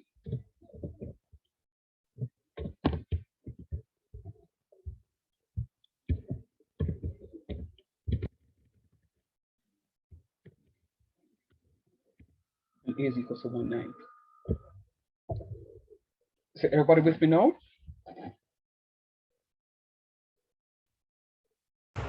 Yes, sir. Again, let me just use this learning experience with what happened about the Camille. Sir, I did not get that. I got 0.10 something rated. I said, okay, fine, let's go again. And while I was working, she was working. She looked at it and she recognized her error. Now look at what is going to happen. She will not make that error again because she would have, she would have remembered that she made the error once before. What's the point I'm making? You all need to speak up so that I can hear what is happening in your headspace and you can tell me what is happening in your notebooks. So if there are any misconceptions, I'll be better able to help you out. But when you come to class and you don't talk and then you fail, we can't bother online learning, you may not learn a thing. But what did you contribute? What was your effort? Because you come to the face-to-face and the same thing happened. Lord, the teacher can't teach. What was your energy? What was your effort? What was your contribution? So I'm going to ask you again. I want to hear you guys speak to me. Talk to me. And congratulations for those of you who have been very vocal. Trust me. I know what is going to happen to you at the end of the school year. When you reap your grade ones, it will be very well earned. Very, very well earned. Because I know you're following and understanding. All right, let's just move. And I'm not saying that the rest of you are not understanding, but I just can't tell you if you're understanding because I'm not hearing you unmuting to speak to me. Then it asks us for the sum of the first 5 terms. Now, we know the sum of the first 5 terms. Sorry, we know the first term, the last term, and the number of terms. Not the first term, the last term. The first term and the common ratio, and the number of terms. So what we have here is going to be A is 1/9, R is 3, and it says the sum of the first 5 terms. So we know N is 5.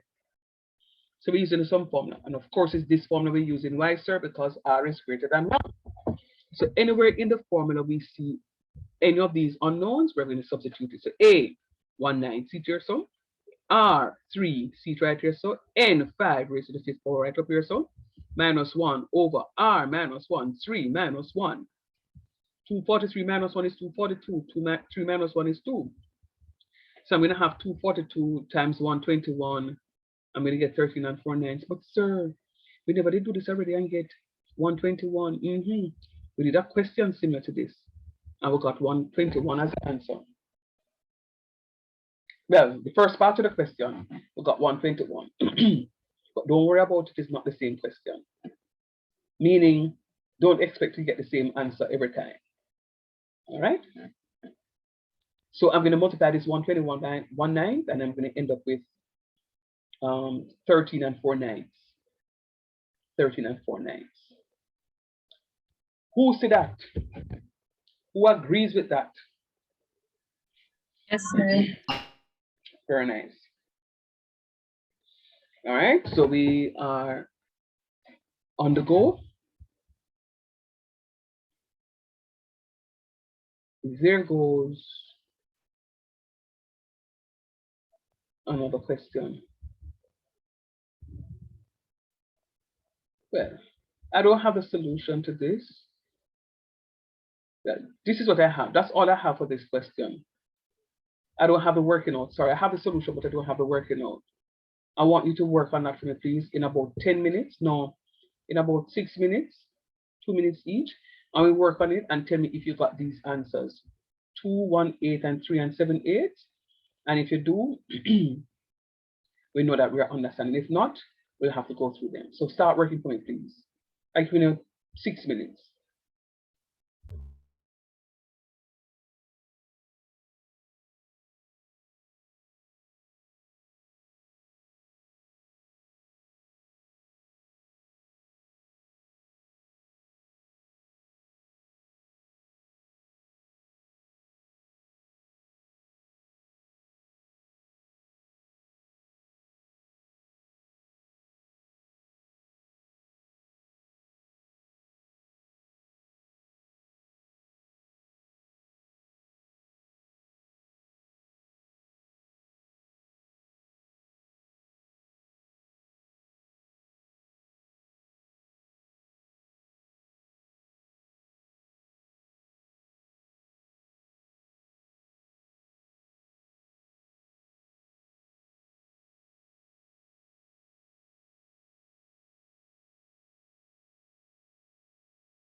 Always stay. Everybody got the Finish, comment, Rachel? sir. Yes, sir. Is there anybody who did not get what I got?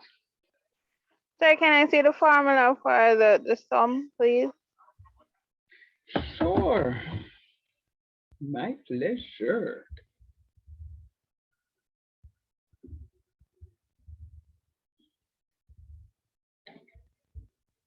Sit in there.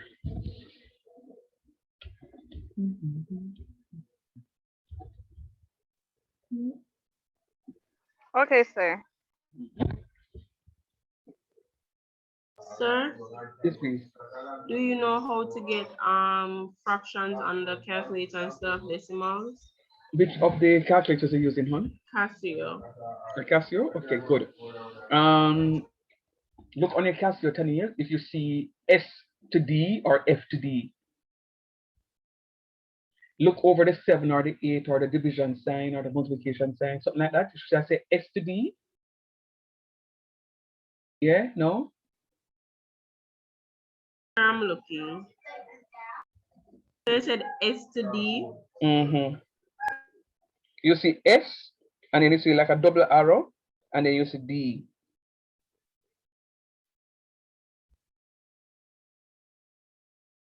S as in Sam, you know, not F. S as in Sam. Okay, sir. You see it? Yeah. All right, press it until what happens.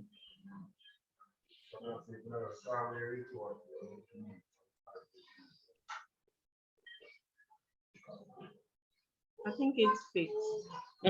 Tell me, you got the fraction? No, sir.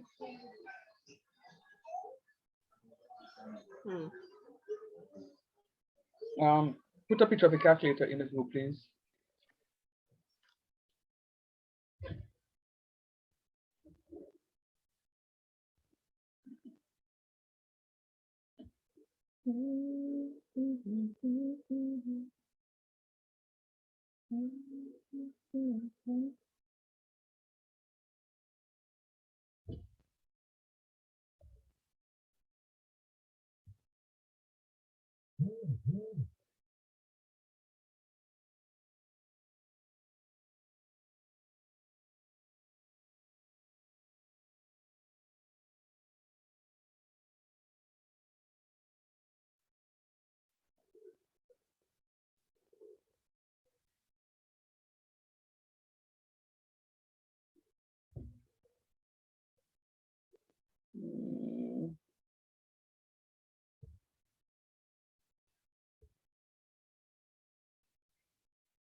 All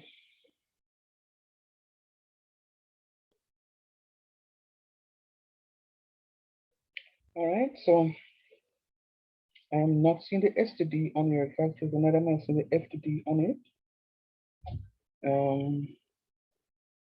I can only show you how to do the calculation. Looking again. Permutation is there, combination is there, both, so we can do that one.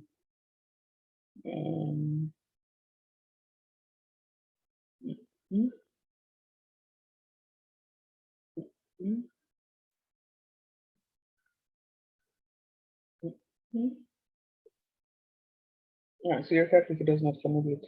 All right, so let us do the calculation again. What do you want to evaluate in fraction? 16 divided by 128. All right, put 16, press 16 for me. Yes, sir. And look to the top left hand corner. You can see x to the minus 1 and then you see ABC. Press the Yes, ABC sir. button for me, please. Oh, I'll do it that way then. Yeah, I'll do it this way. yeah, I can do that, and then you get the fractional form. But strange that your calculator can't. Tell me if you get the fraction form now. Yes, sir. So that's how you have to go do it. And it brings me back to the point now, guys. You have to know how to work your calculator. You can't just borrow a calculator and go into an exam. because some of this is calculator is different from yours. So you have to know what functions come with your calculator. Clearly, this one does not come with the conversion from the fraction to the decimal, unless you may have to go into the mode to do that, and I don't have a calculator to double check on that. So and then the AB button, sir. No, not the AB. It won't be the AB. The AB is just Sir, to get if it you in the, put in a fraction in it, like we're putting the 1/8, if I press back the AB coming to button, decimal? yeah. Okay. All right. So now you see, and you see what has just happened a while ago? We just explored a while ago and we got our stuff. All right, do me a favor. Let us try it based on what Matthew just said. Let us try it the other way and then press the ABC button and see if it comes into the fraction form. So do it normally. Put the 16 and then put the division button, not the division button, the division sign under the AC, and get a fraction and get a decimal, and then press the ABC and see if it comes as a fraction. It never normally works like that for me, but let us see if it does for you.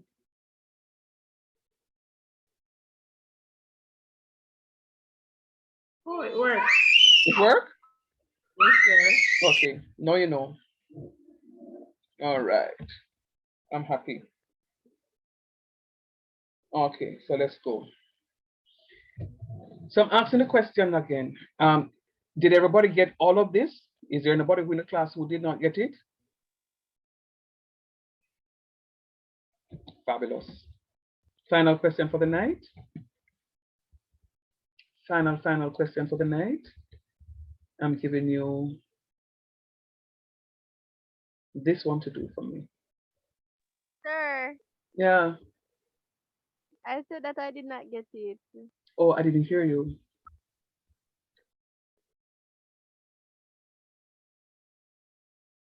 What didn't you get?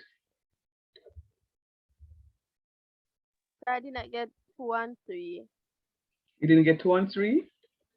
Yes, sir. All right. Come on. So, all right. I'm going to, since you're the only one, I'm going to project. Oh, so I'm going to project the other question so the class can work on that in the meantime for me. And then you and I are going to talk in the breakout room. All right? Yes, sir.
You heard the last part of it, Cassano? No, sir. I was just going to say that I know what I did wrong. Okay, great. AR, I put AR R4, but the Mhm. for 16 should have been AR7. All right, cool. Bless your heart. I'm happy.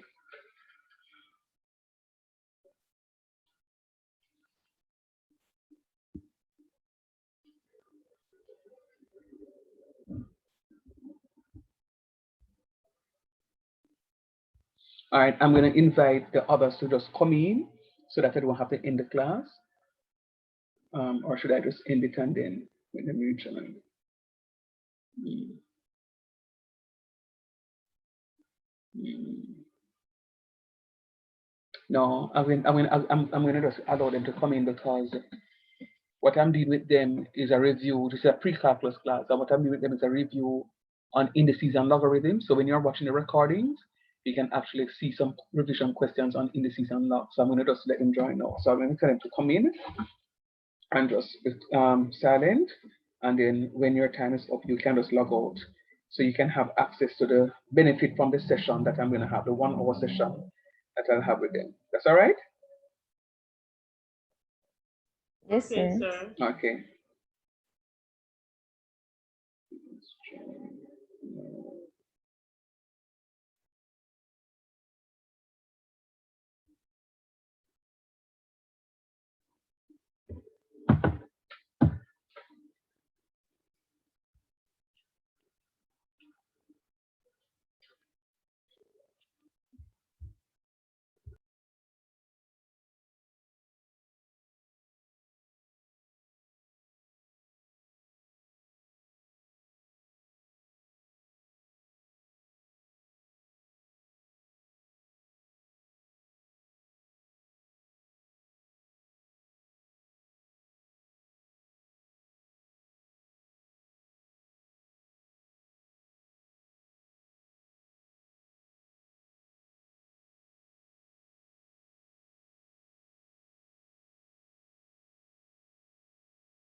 welcome to those pre-calculus students that have joined. I will be with you momentarily. Just trying to finish up a question with these students, and I'll get back to you. But don't leave. Stay here for me, please. All right. Cave students, tell me, have you completed this question? Yes, sir. Yes, sir. What is, oh Lord Jesus. You don't know what happened to me, right? What do you think happened to me?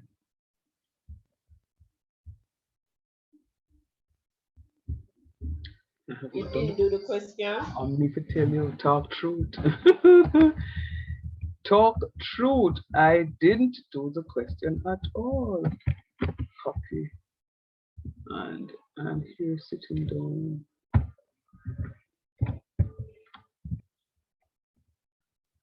It says the fifth term of a GP is 1. So AR to the fourth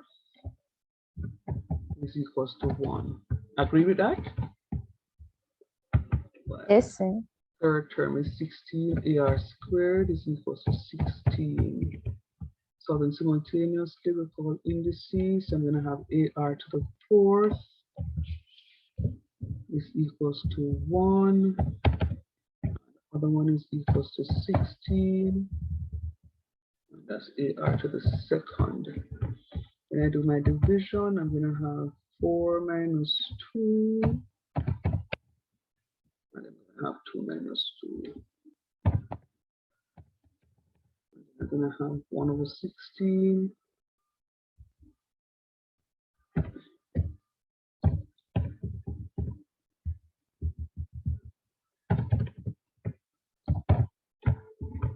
And then I'm going to have, this is going to be AR squared is equals to 1/16.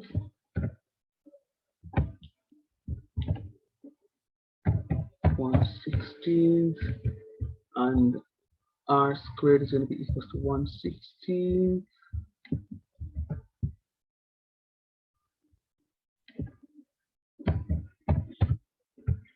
And R is going to be equals to 1/4. Everybody got 1/4?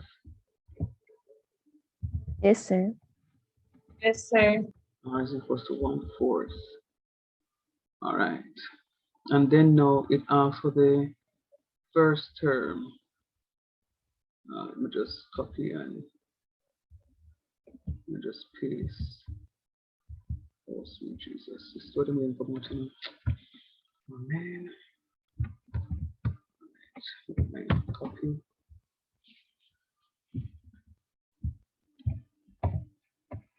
Undo this. I'm taking out this one. So it's this one.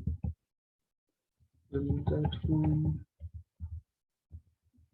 Anyway, here, students, forgive me.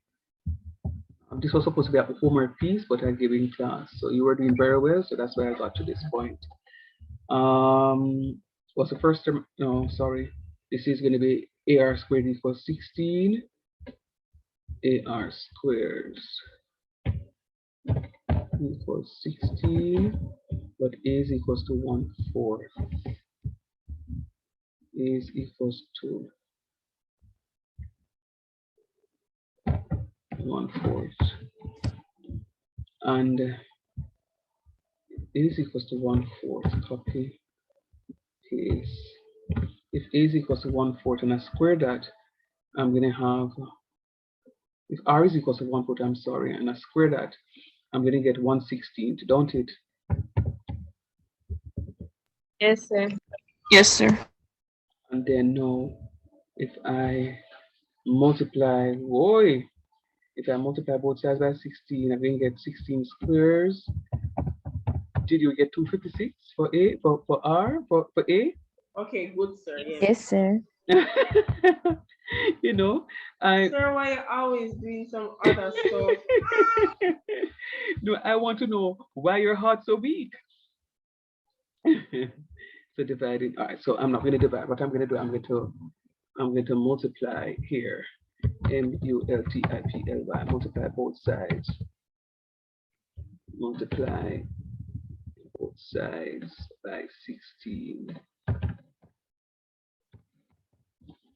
Then I'm going to have a is equals to 16 squares. And then a is going to be equals to 256. All right. That was that. What was the other one?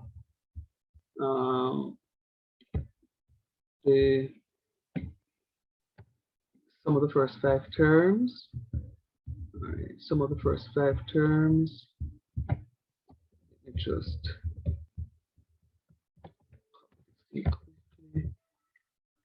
the other students some time to join us.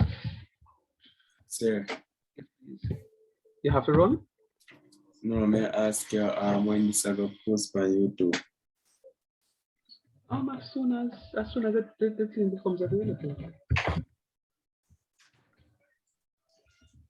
Normally I do them as soon as it all right, I'm having a challenge with this one here now because this copy, if it's not working, I have to go.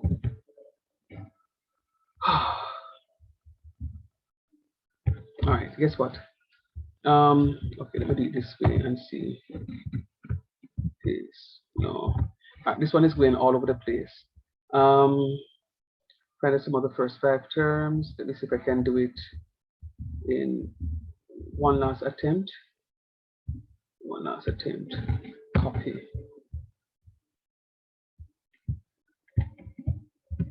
Paste.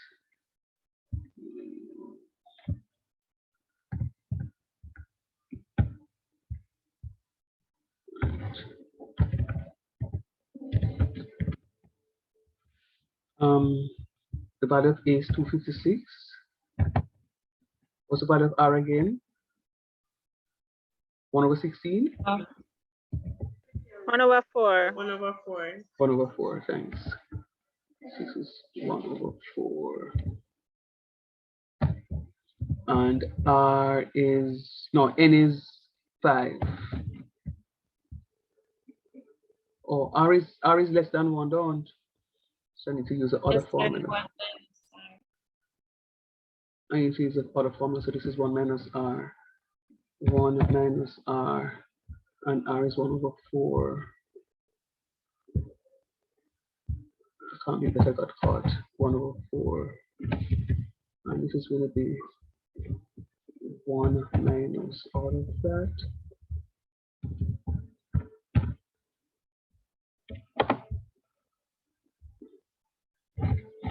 That's what I have. Tell me if that's what you have to. I'm doing it in a rush, so I really hope I'm not making any mistakes. Let me know if I got all the values correct. R is 1/4 and N is 5. Yes, sir. Yes, sir.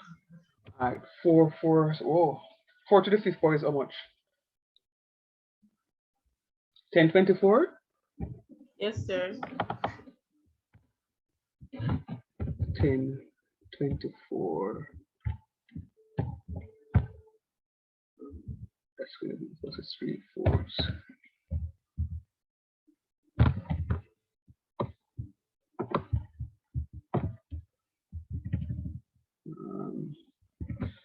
That's what I have. No, 1 minus 1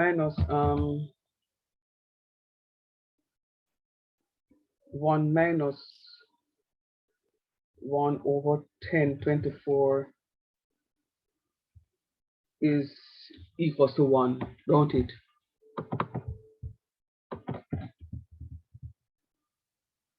So I got 1023 over 1024. Mm-hmm. And which is really 1. Yes, sir. Right, so that is really 1. So we have 1 divided by 3/4.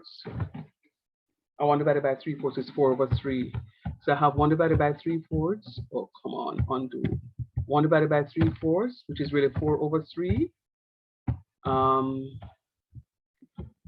So I'm going to have this as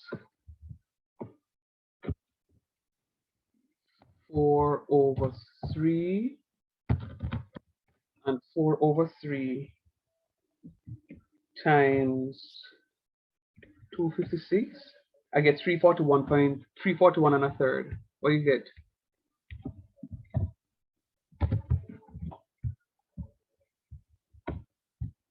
Hello, somebody? Anybody got 341 and 1/3? Or 1024 over 3? Yes, sir. 341 and a third. Yes, Very sir. good. Very good. 341 and a third.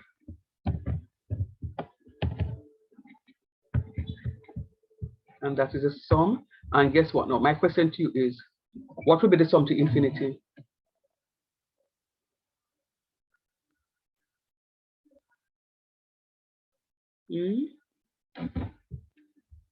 What do you think the sum to infinity would be? They're the same thing. Very good. Has to be the same thing. You know why I know it's the same thing? Because when we did the formulation, we got it ended up working out to be the sum to infinity formula. So it's going to be the same thing. So 341 and a third is the sum to infinity for that question. All right. Thank you for coming out. I will definitely, as soon as this thing comes up, we'll send you off the recordings. I will also send you these calculations. You can go again and double check. I will send some additional questions for you. Really and truly, this topic is finished. I'm just going to do some questions and just try to concretize this. And you know, whenever we finish a unit, we're supposed to be getting a unit test. So, you know, but I will see how this works out. All right, bless your hearts and thanks for coming out. I kept you 15 minutes over. We will talk. Thanks again, guys. Bye, sir. Bye bye. Bye, Come sir. on, cocoon. And the Hold on, sir. yeah, go ahead. I'm here. So we're just standing in a class now. What going? No man, that's fine. You're there. So you stay. I was just about to say that the pre-calculus students need to stay now. Oh, okay, sir. Because I was wondering what happened.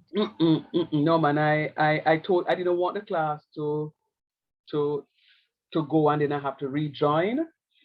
So they did logarithms and exponents already. So I told them that I'm going to be teaching you guys, well, doing some questions with you on logarithm and exponents. So I just keep in the same recording so that they can pick up on the recording with the questions that I'm doing as practice. So Colin, Ed, Alison, Andrew, Donny, Elizabeth, Georgie, Porgy, Laurie, Manisha, go on your yard. Manisha, go on your yard. Tatiana, go on your yard. Well, if you have time, you know, guys, I don't have a problem, you know. So if you want Manisha to stay and get something, you have no problem. I just think that it's past your bedtime. Anyhow, let's go. All right, so Yes, sir. all right, see you not staying. All right, no problem. All right. All right. Thanks, guys, for coming out. I trust that you had a good day. You know this is. Let me just save this document, minimize it. No, let me close it out.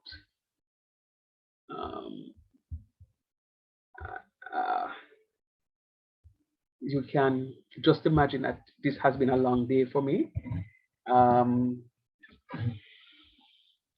You know, being with them from after 5, but I will do what it is that I need to do with you so that you can get to where you need to get to. So I'm hoping that some of you will have not a sleepless night tonight, but will be able to sit up and get some stuff done up. What am I looking for? I'm looking for pre-calculus. Okay. So get out of calculus 1, pre-calculus.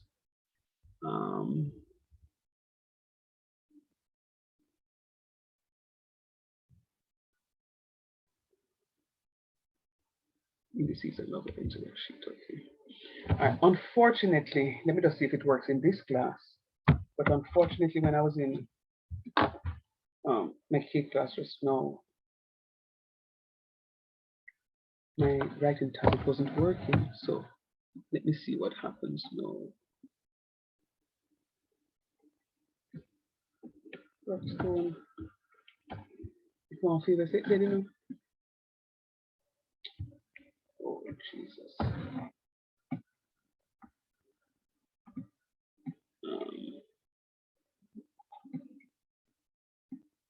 Okay. Thank you, Father, for it.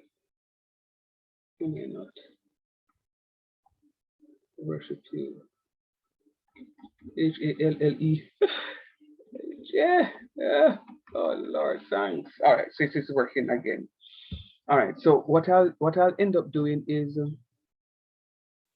because I did not actually type the solution to this question, these questions, I'll just space between them and just work the solution inside the document. Is that okay for you guys?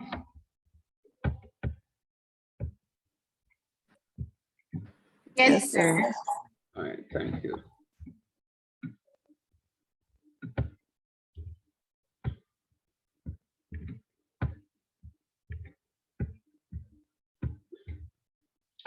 All right, so now I trust that you, as I was saying, that you had a good day. I don't know if anybody had a class. I know some of you are pressured at work, but guess what? We are here together again. So we're going to be working some questions. All right, so I trust that you guys got an opportunity to work the question or questions, but nonetheless, let us see what we can get from it. As I said before, it's not a teaching class. It's just for me to do the questions with you. You double check to see where it is that you got right, so forth and so on. So we have a question 64. Let me get this color. Let me get that with. They have 64 to the negative 1, 6, 32, and 16. So looking at that, I recognize I can write it in all base 2s. So I'm going to say 2 to the 6 is equal to 64. Sorry, sharing screen. Oh, thank you very much. You are such a smart one. You're such a smart one. Thank you. So 2 to the 6 is equal to 64. So I'm going to write 2 to the 6, and then I'm going to raise that to the negative 1, 6. And that's being multiplied by 32, which is 2 to the 5th.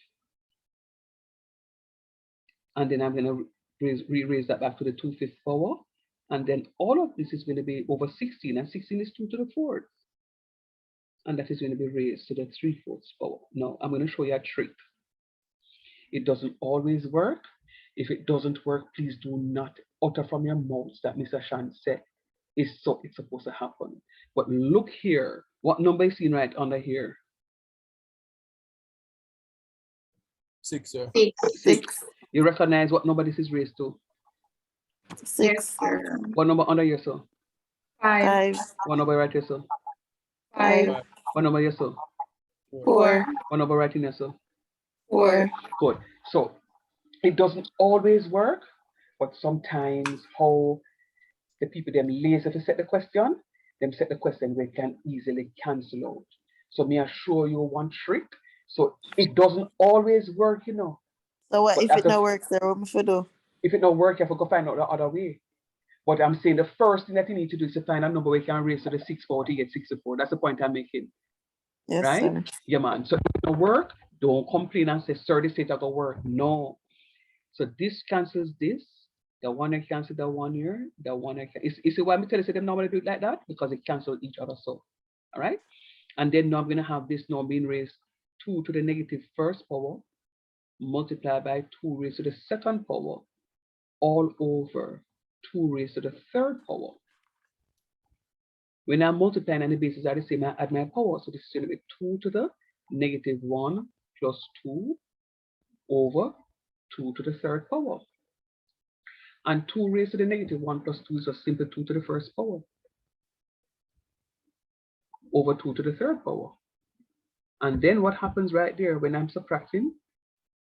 I'm dividing, I'm sorry, and the bases are the same. I subtract my power. So I'm going to have 2 to the negative, 2 to the positive 1 minus 3, which is equal to 2 to the negative 2, which is going to be equivalent to 1 over 2 squares. And that is going to be my answer.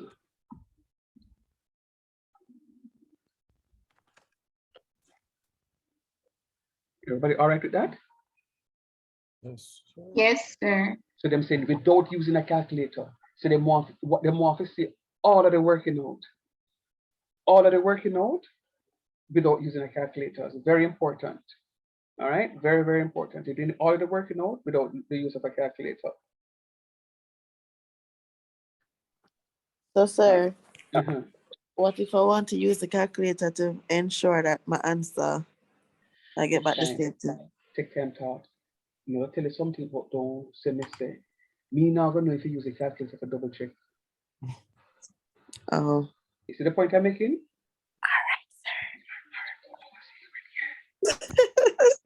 But I normally do that, you know. I normally do that. I mean, them say no, don't use it. When they say don't use a calculator, it means they're not, they're not saying that you can't check it, you know.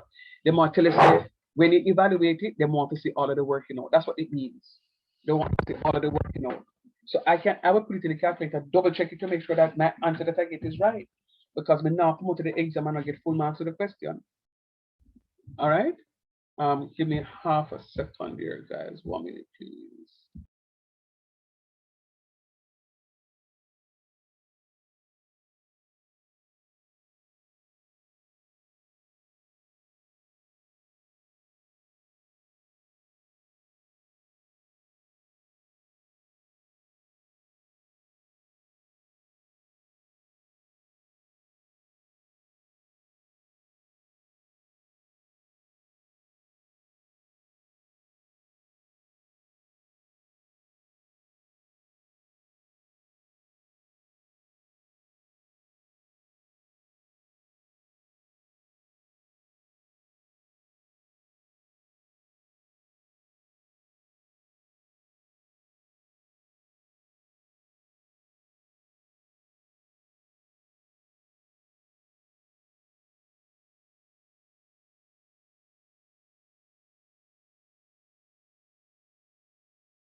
Sorry about that. Had a little immersion. Sorry about that. All right. Sorry, was somebody asking a question? Oh no, we're saying that what if we use a calculator to double check? And I'm saying there's nothing wrong with that, but it's just that I want to make sure that I see the working out. All right. And then it says to evaluate without using a calculator now. So we now need to evaluate without using a calculator. And what are we evaluating? Log 4 log 2 log to the base 2 of 8 plus 3 log to the base 2 of 125.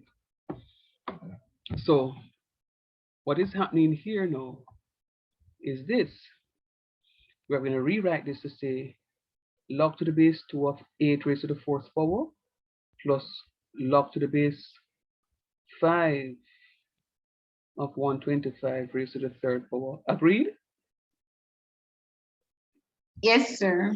And you recognize that the bases are different, so we can't combine them, don't? Yes, sir. They will What a pricky. What a pricky. So now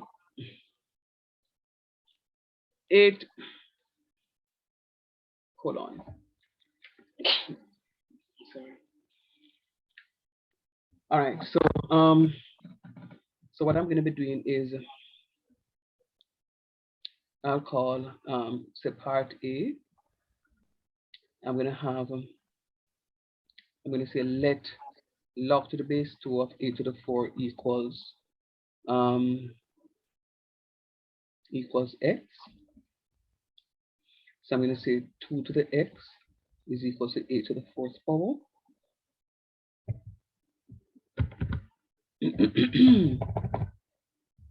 And then now I'm going to say sorry.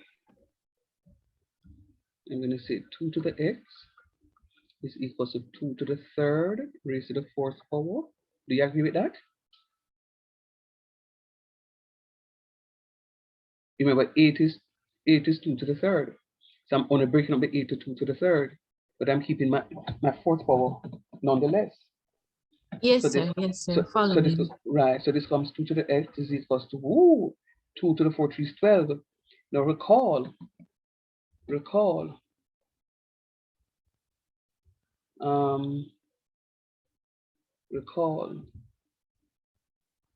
a to the m raised to the nth power is equal to a to the mn. All right.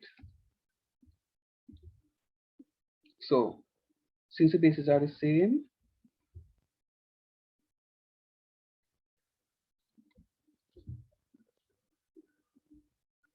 we're going to equate the powers, and x is going to be equal to 12.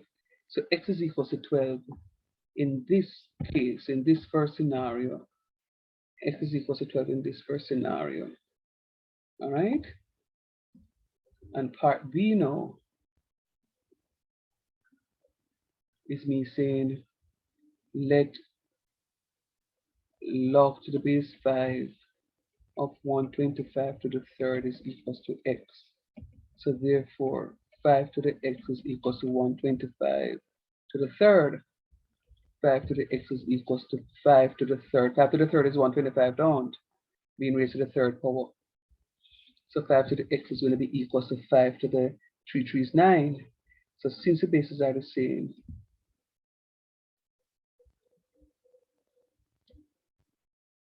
we're going to say x is equals to 9. So we get that piece there to be x equals 9.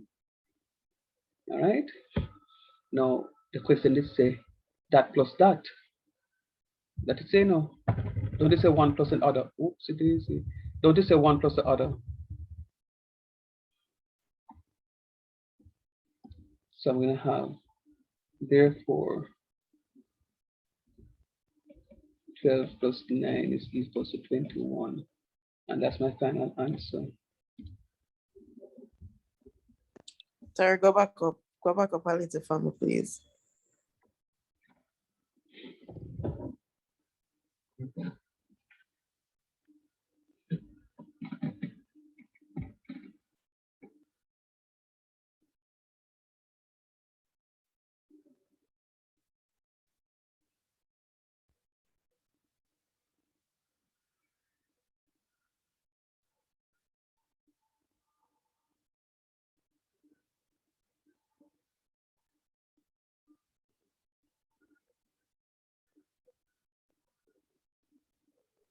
Okay, sir, can move on. Are you okay now? Yes, sir. So don't move on yet.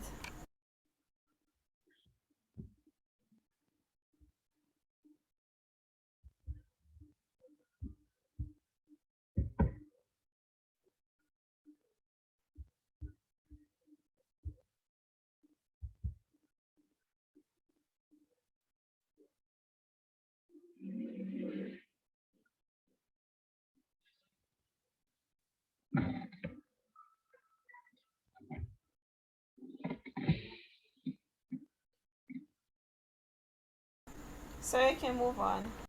All right, cool.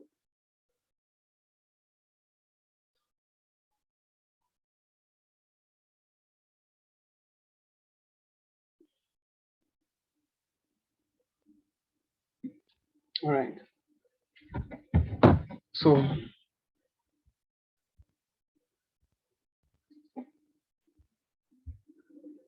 we're on to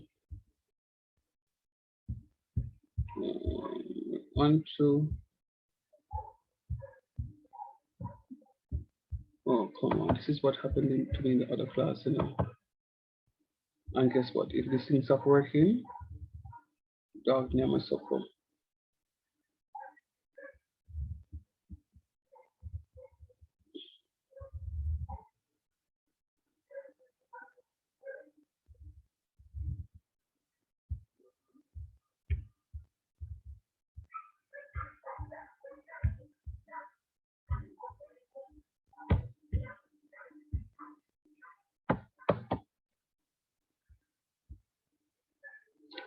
All right, hold on, guys.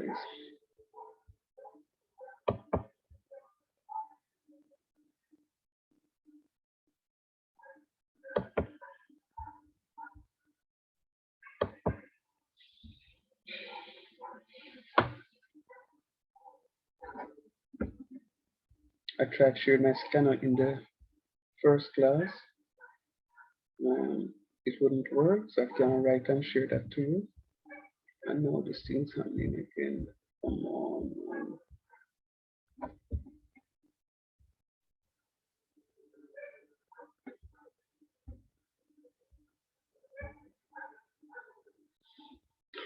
Let me try closing the document.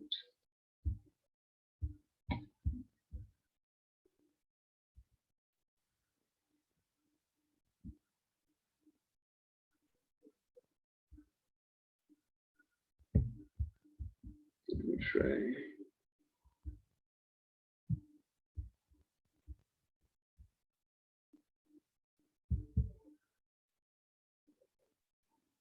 Let me open the document.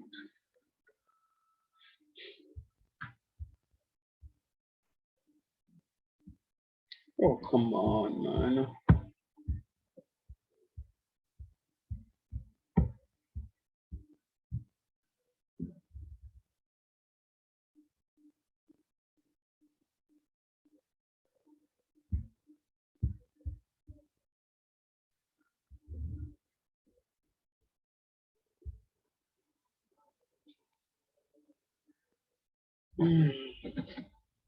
Forgive me, guys. This technology is just set a few to make in class before and all this thing.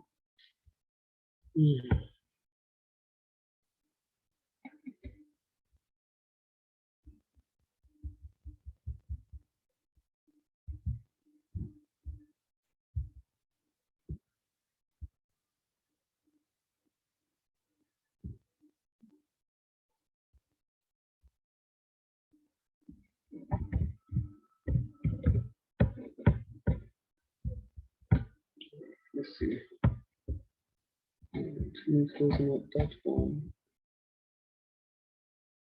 Let's see if we can go back to the other one. We open out this one.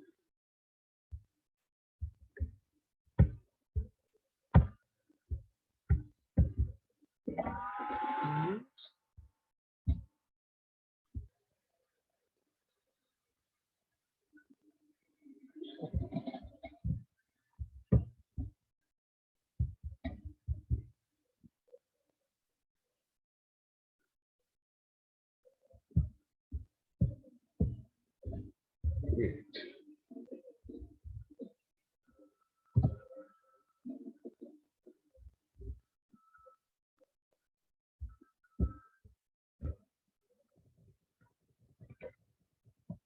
All right, so this one says now 9 to the 2x times 27 to the negative 1/3 x is equal to 81 raised to the 9/4. No, I did not write any of these questions here. I went through some past papers from John as a boy and found these questions, right? So if you go into the exam and see anything looking similar to this, I honestly did not know. I just went into the past papers and just to put some questions. All right, so let's go. I'm converting. All of those can be converted to base 3. So I'm going to say 3 squares all raised to the 2x times 3 to the second power. No, 3 to the third power is 27 to the negative 1/3. So that one worked again, equals 3 to the fourth power raised to the 9/4. That cancels this cancels that, and that can't cancel. We have to multiply. So this becomes 3 to the 4x multiplied by 3 to the negative x is equals to 3 to the 9. When I'm multiplying on the basis, I just add my powers. So this is 3 to the 4x minus x is equals to 3 to the 9th power. This is 3 to the 3x is equals to 3 to the 9th. And since the bases are the same, I can deal with the powers. So since the bases are the same, I'm going to have 3x is equals to 9, therefore x is equals to 3. And that's my answer. Everybody good at that? Yes, sir. Nice job.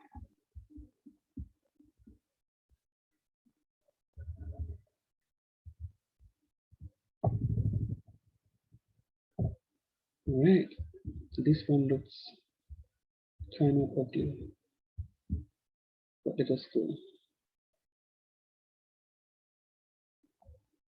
Let us go. That one is saying, that I'm going to, I'm going to remove the squares. So it'll be 8 squares times x squares to the square times y to the cube to the squares all over 2 squares times x to the 3/2 all squares times y squared all squares. Do you agree with that? Sir, repeat. I'm saying everything is being squared.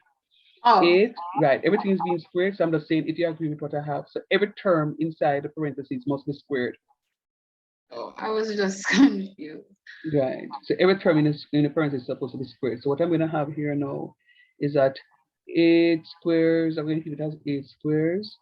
And then no, that will be x squares is going to be x to the 4th.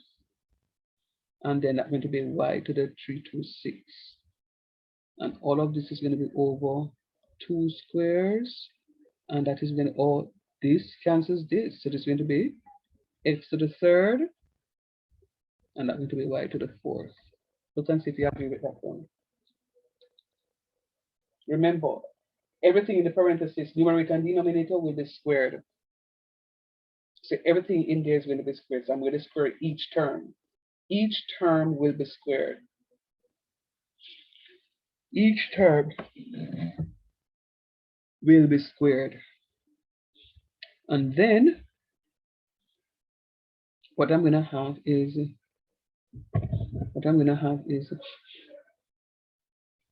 8/2.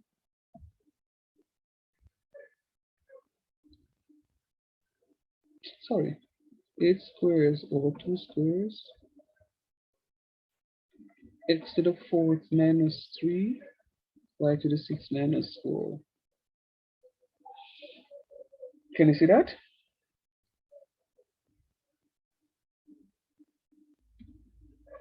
Yes, sir. Yeah, subtracting the like terms. Very good.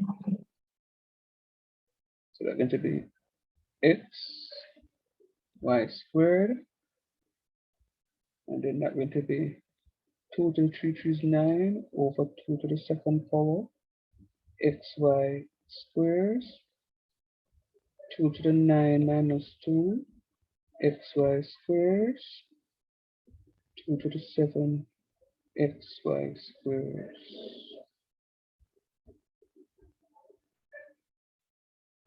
Let's just simplify. All right. So what is happening there is my 8 squares, I'm breaking up my 8 squares into 2 to the 3rd. All right, I have something wrong there. I have something wrong here. Sir, oh, you get the 3 up top. Huh? The 3 up top. Oh. Right, it's supposed to be 2. It's supposed to be 2. Forgive me. Thank you for seeing it at the same time I'm seeing it. So that is going to be 8 squares is 2 to the 3rd squares. And then 2 3 6, that's 2 to the 6th. So it's going to be 6 minus 2, so it'll be 2 to the 4th. All right, so 8 is the same thing as 2 to the 3rd. So it's going to be 2 to the 3rd right here. And squared, that squared is the same squared as the squared here. And then now you know the law that says a to the m raised to the n equals a to the mn. So what I'm going to have is 3 times 2 is 6. I'm going to have 3 times 2 is 6 right here. I'm going to get the 3 times 2 6. I'm writing it here over 2 to the 2nd power. And I'm dividing, and the bases are the same. I subtract 2 to the 6 minus 2 is going to be 2 to the 4th right here. 2 to the 4th, and that is going to be x y squared. And that will give me my final answer. Question? Sir, when you break it down, it makes the process longer. When I break it down, yes. And do I have to break it down, or couldn't just multiply 8 2 times and 2 4 times? You could. You could. You could, because if you do that, you can get 64. But as I say, it's going to make the process a little longer because I have to now go and reconvert the 64 into a base and power. You follow me? Yes, sir. All right. So now we are on to question 3. And question 3 says 2 log x plus log 2. What base are we in?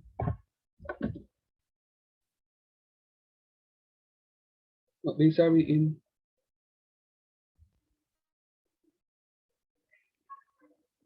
Sir, 10? Sir. Very good, base 10. So we're going to have log x squared plus log 2 is equals to 4. When I'm adding my logs, I multiply, talk through it.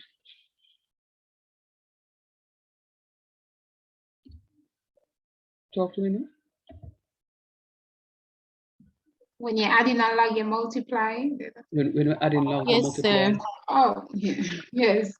So you can have log x squared multiplied by 2 is equals to 4. When you're adding logs, we multiply. So that x squared times is going to give you 2x squared. So we're going to have log 2x squared is equals to 4. And this is, of course, we're in base 10. Now, one of the things that I can do here is, let me think, this is going to be x squared times 2, and adding logs and multiply. which is going to be 2x squares. What I can do is to convert that 4 into side work. I'm going to say log to the base 10 of a number is equals to 4. So I want to convert this 4 into log to the base 10 of a number. So I'm going to say 10 to the 4th is going to be equals to x. So 10,000 is equals to x. So I'm going to rewrite this to say log 2x squared is going to be equals to log 10,000. Remember, log 10,000 is going to be equals to whole number 4. So I'm going to take the anti-log of both sides.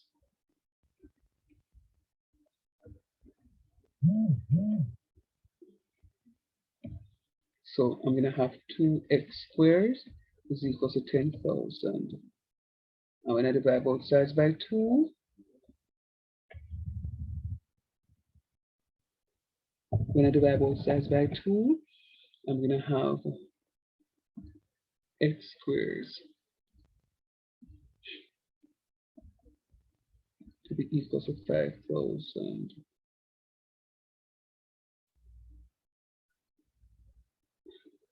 Then I'm going to take the square root of both sides. X is going to be equal. I'm going to take the square root of 5,000 to get.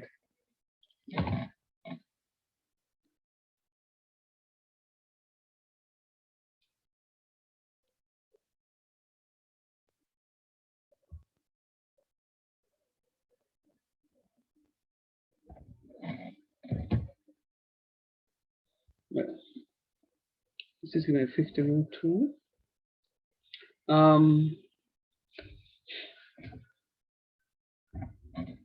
Let us go through the procedure for this question. Remember, and I'm starting from top. And I'll do this to just double check what it is that we have. So 2 log x plus log 2 is equal to 4. 2 log x is the same as log x squared plus log 2 is equal to 4. And I'm adding my logs and multiply, so it's going to be this 2 times x squared, going to give me 2x squared is equal to 4.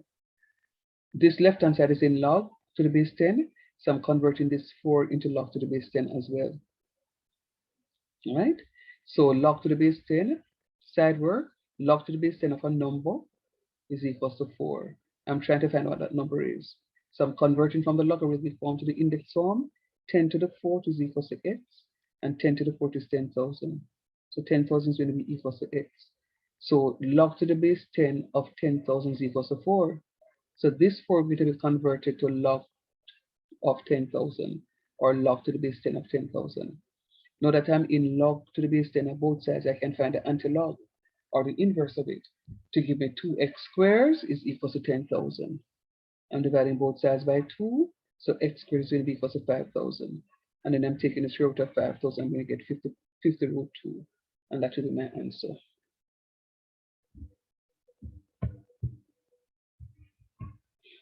Repeat what you said a while ago. So you're taking 50 out of what? No, I said 50. I'm saying I'm taking the square root of 5,000. I'm taking the square root of 5,000. Yes, sir. I'm going to take the square root of 5,000. I'm going to get 50 root 2.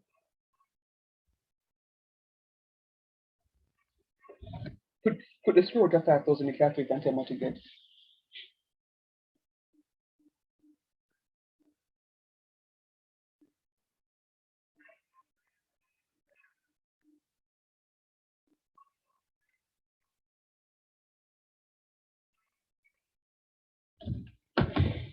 Talk to me.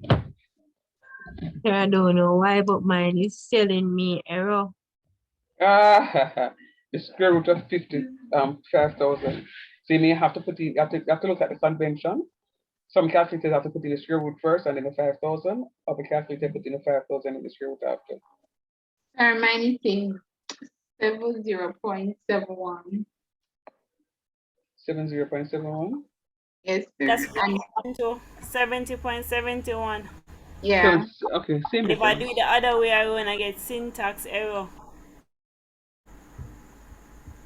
If you do the other way, you get what? If I put in 5,000, then the square root. Yeah. Oh, okay. All right. Okay. I get Fair enough. syntax. Right. So you get syntax error.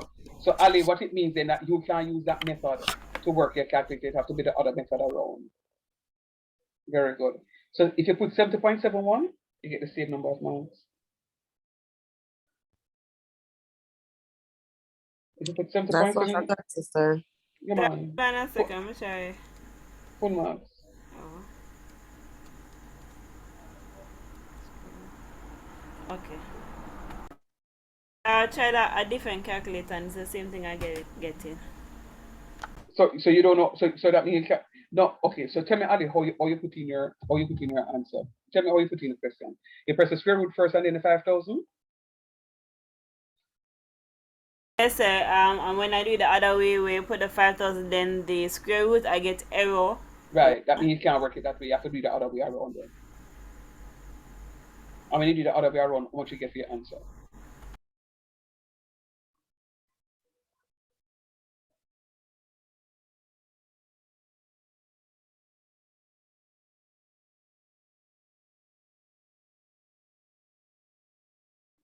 Talk to me.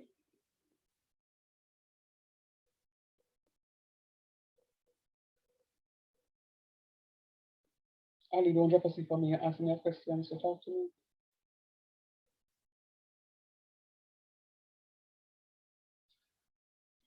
All right, let's move. So if you put the 70.71, that full marks. Be correct. All right. Full marks. 3 to the x is equal to 345. 3 to the x is equal to 345. Woo!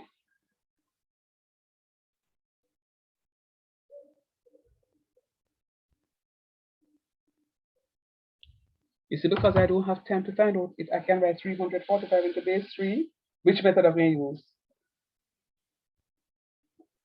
The log method. Very good, very good. It took me a while to figure it out, you know. No, make it take you no while. You see, once you see that something that look big, so check logarithms, because logarithms always work.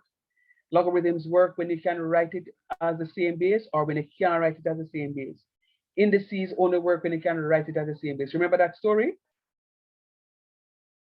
Yes, sir. Yes, sir. So I'm going to the exam and I say this. Guess what? You think me I'm gonna try say 3 to the base and no. I mean, if you do logarithms, me said go away. I said no. I would say to them no deal. Absolutely no deal. So you know what I would say? I would say x log 3 is equal to log 345. Divide both sides by log 3. Look how easy this works out with. Bam, bam. It implies that x is going to be equal to log 345 over log 3. What is 345 divided by log 3? Log 345 divided by log 3.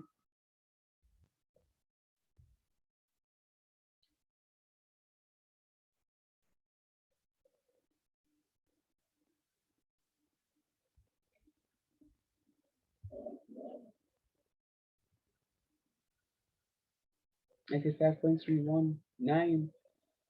5.31, sir. Yeah, man, let me get 2. It's so easy. Me that 3 lines. I mean, get my 3 marks. Yes, sir. I mean, must go sit down and find out. No. Remember, logarithms work all the times when it can and cannot write it to the same base. Indices only works when it can be written in the same base. I don't have no time to sit down and work it out. We'll go find out what index can. Just jump straight into your logarithms and you're good to go. Jump straight into your logs and you're good to go. No, you see that one here now? 3 to the 3x? I recognize that one can break out. You know. Please? Say it again? Can you scroll back up for me, please? Sure. Just $100. Sir, how much question will I get? Tomorrow? Yes. A couple multiple choice and maybe about 3 questions or 4 questions. For 1 hour? We need a couple multiple choices. Is that like 5, 10, 20? Could be between 10 and 20. Chacha. Sir, for how long? And how long we get to upload the section B? All right. So the question, the paper is going to be about an hour and a half long, and I'll give you about 5 minutes to that. Put on the So from 8, so it No, no, no, starts no. At 8 o'clock, we're going to join class. Oh, no, but that make me forget next tomorrow morning. So what's like, come sit up with you tonight? Oh, but that make me Yes, forget sir. next I tomorrow. appreciate this. Yeah, man. Wanna come Thank out, you so much. problem there is. Come out to your class. I'm going to come out to your class tomorrow now for 8 o'clock. I'm just going to do something very light with you guys, and nobody don't tell me. So I could do the test first to get it out of the way. I'm going to do something light. I want to show you how to go to editor to access your question paper. And when we do that, and you're comfortable and know how to upload, and not telling anybody how to upload tonight, tomorrow business that. And we're going to upload tomorrow. And we will upload tomorrow now. When that finish, we just jump into something else, because remember I can't give you the time thereafter, because we really are behind. Sorry, I didn't get the time of the exam. I don't know the time of the exam. So we're going to join at 8 o'clock. I'm going to do some navigation with you using Editasoft, how to go to your Dropbox to access your paper. I know some people very versed on it, but I just need to refresh the class. And I also need to show you here. Ali asked a while ago, sir, how you upload. I need to show people how to upload. No, I never asked how you uploading. I said what time, how much time you get to upload. So why being so aggressive with this? You know the people them good Friday night here. All right, so she asked me how much time she get to upload. So what I'm going to be doing is to show you how to do the upload. My gosh, you're harsh. Let's go. Do me a favor. So we'll now. understand. 1 second. So the multiple choice, we have to go work them to write, like how would I work a question paper? Yes, ma'am. So how you answer, Lori Boo? Either me, the man, the more. So we'll have to post that as well. Yes, please. No, the working of the multiple choice? Not necessarily. Yes, sir. Not necessarily. Not necessarily. But guess what is going to happen now? When I forgot to turn on my camera tomorrow now. Real talk. But sir, me just go wake up on my face now, go look good. I don't care. Sir, but you never tell you that, sir. Danny, go and go put in your hair extension from about 5 o'clock and the makeup. Sir, what you say? It's supposed to come with a video on?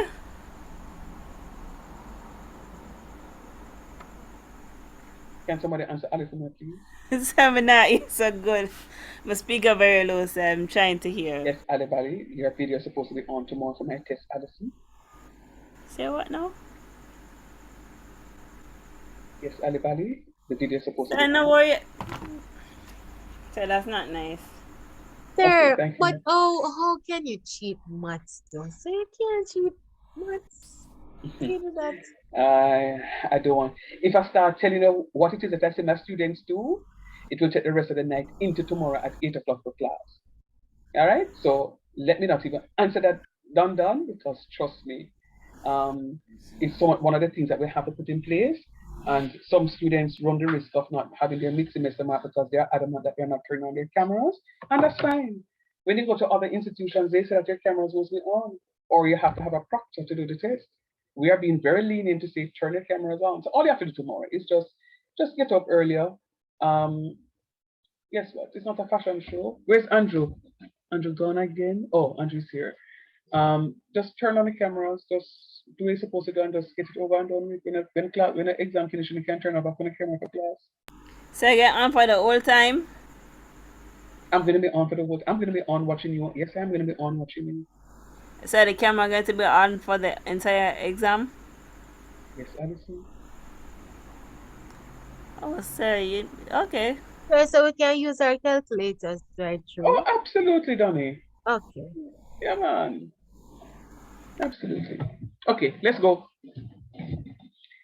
All right. So we are going to go with this one here. Oh Lord, what did I do? Oh, those are some, as you can see, those are some T-Bob that I had copied.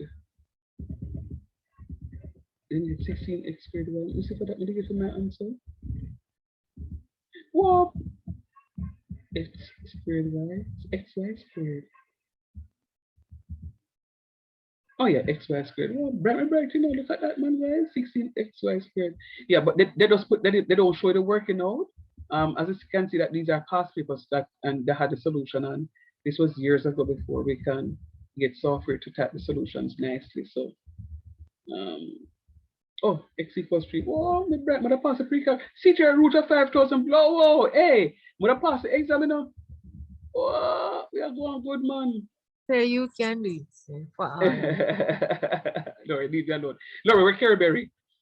Then this one, they didn't put the answer here. All right. Okay, let's go. Very nice. Sir Carrie probably has to leave. Man, no. Carrie. She better get up and make breakfast with tomorrow morning. All right, let's go. Let's go. Let's go. Now, you notice that the 5 raised to the 3x is equal to 125, but of course you know 125 can be written in a base 5. We know that, right? But what if you don't know? I'm going to do this question 2 ways, and I want to show you how it is that we can work this stuff. So I'm going to say method A, method, method A. I'm going to say 3x log 5 is equal to log 125. Divide both sides by log 5. And I'm dividing both sides by, oh, come on. By log 5. That cancels that. So 3x is, what is log 125 divided by log 5? 3, sir.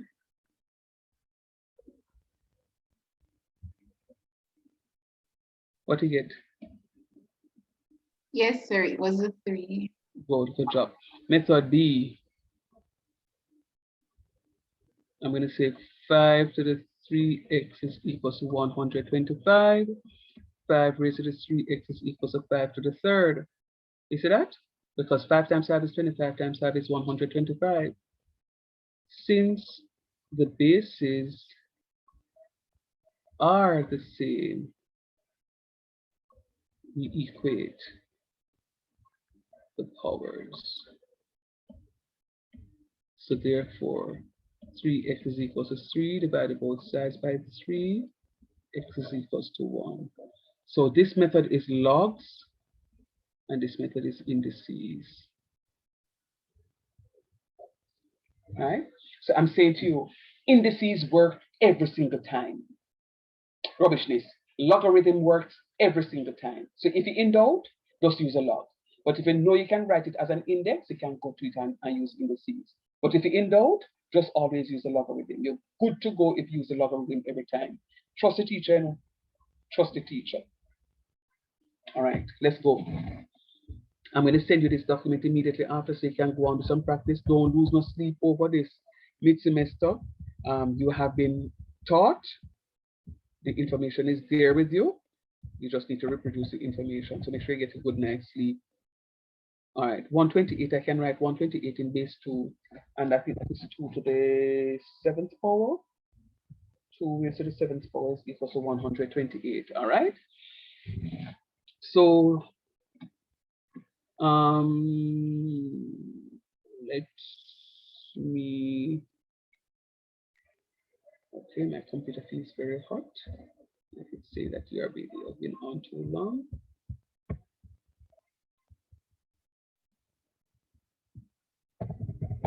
So I'm going to say this is,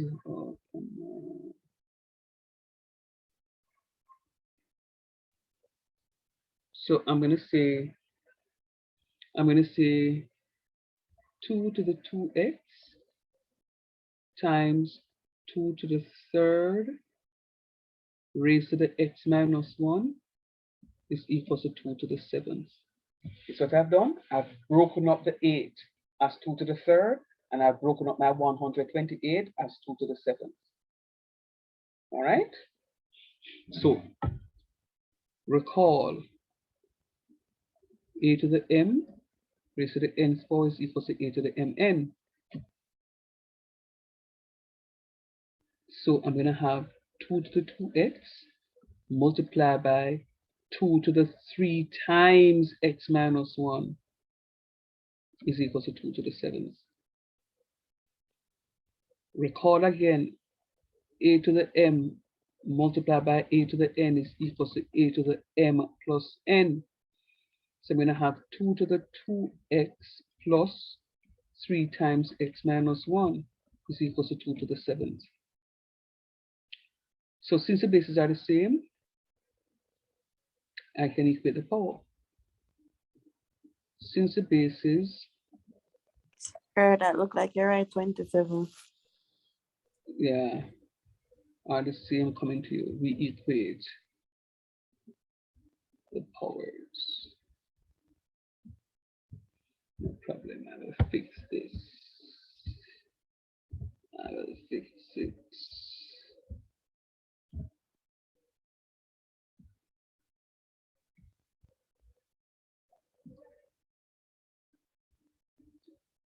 All right. So what I'm gonna have now is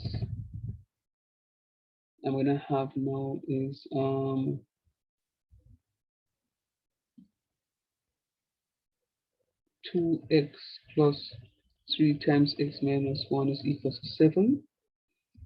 2x plus 3x minus 3 is equal to 7. 2x plus 3x is 5x minus 3 equals 7. 5x is equal to 7 plus 3. And then I'm going to say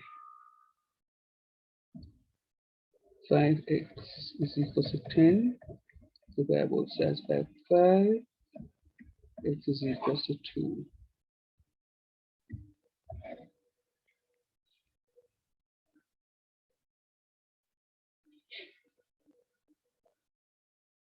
Good to go?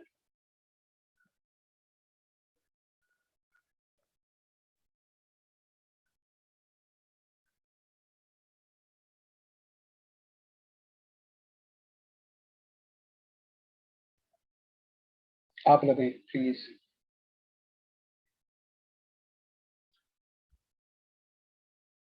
So what you said, sir?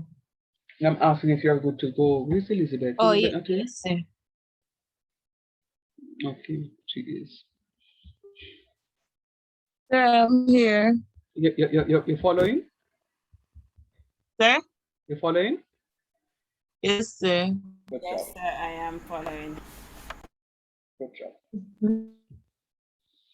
All right, so we are on to this other question. Oopsie daisy. All right, you know what I'm going to do for this other question? I am going to convert from the logarithmic form to the index form. Tell me who agrees with me.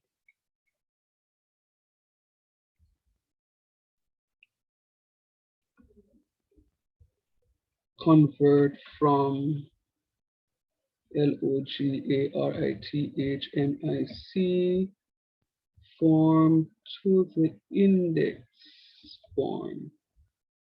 All right, and then I'm going to say 4 to the second power is equal to 2 minus 7x. 4 to the second power is equal to how much? 16 is equal to 2 minus 7x. 16 minus 2 is equal to 7x. Negative 7x, that is.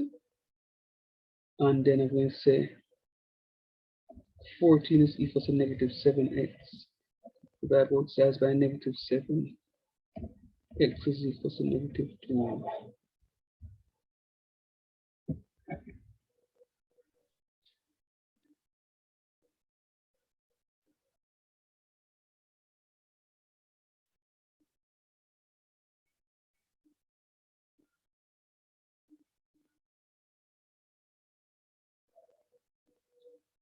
Hello, somebody. Sir, Yes, please. all right. So I was actually looking at it. Sir, I was like writing. So I missed some things, but I am figuring out that you skipped some steps. So I'm just try see. I don't see it in the step, you know. I wrote everything. I'm converting from No. the logarithm. I'm writing from the converting from the logarithm form to the index form. So it's going to be 4 raised to the second power is equal to 2 minus 7x, which is this line that I have here. And then 4 squares is going to be 16. So it's going to be 16 equals to 2 minus 7x. And then now I'm subtracting 2 from both sides. So what I'm going to have is 16 minus 2 is equal to 14 is equal to negative 7x. Then I'm dividing both sides by negative 7. So I'm going to have negative 2 is equal to x. 4 marks.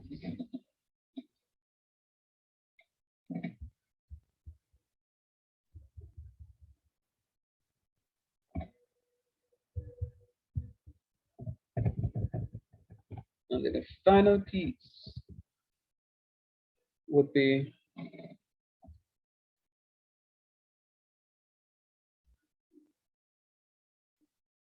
the final piece would be final piece is going to be, wow, this thing does not look nice at all. Jeez, on peace, man. All right, let us go. We're going to have log x minus 1 squares plus log x is equals to log x plus log 4. So what did you do? I just carry this 2 right here, so up to the power. Log to the base a of b to the n is equals to n log to the base a of b. Then now when I'm adding my logs, I multiply, so I'm going to have log of x times x minus 1 all squares is equals to log 4x. I said squares, don't. Why am I having to the 4th power? And I said squares. Everybody see that? Supposed to be to the 2nd power.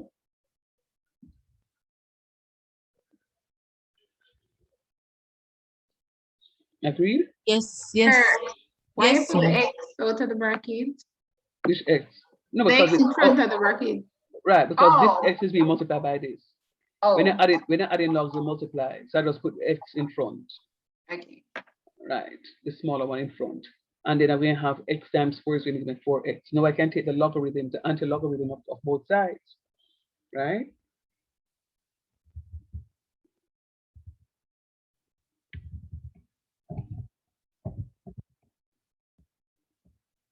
All right, so I'm taking the anti-logarithm of both sides. So I'm going to have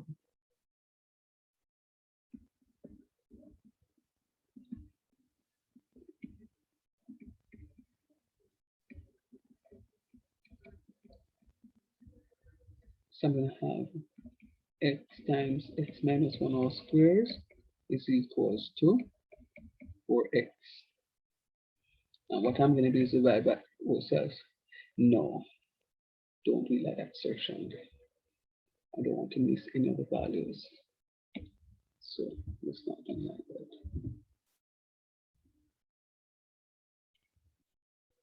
Let's not do like that. Let's do that a good student. So I'm going to say x times x minus 1 all squares minus 4x is equal to 0. Taking out my x. Then I'm going to have x minus 1 all squares minus 4 is equal to 0. So I can say either x is equal to 0 or x minus 1 all squares minus 4 equals 0. So I know one value of x already. One value of x is going to be equal to 0. The other value of x is going to be,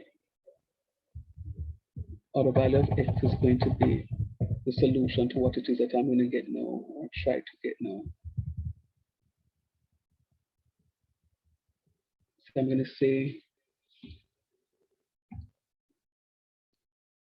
say x minus 1 all squares is equals to positive 4. And then I'm going to take the square root of both sides. So x minus 1 is going to be equals to plus or minus 2. So either x minus 1 is equal to positive 2, or x minus 1 is equal to negative 2. So we have f is equal to 2 plus 1, f is equal to 3, or x is equal to negative 2 plus 1, f is equal to negative 1.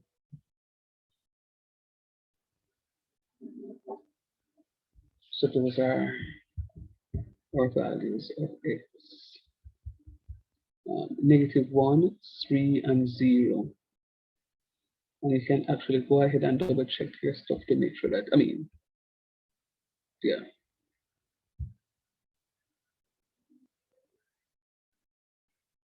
So that's it. Just do what it is that you need to do. Sir, can you go back up, please? Absolutely, absolutely. Sir, right there, sir. This same question, sir, you can stop right at the writing. And stop? Yeah, you can like scroll up a bit, stopping at the writing. Okay.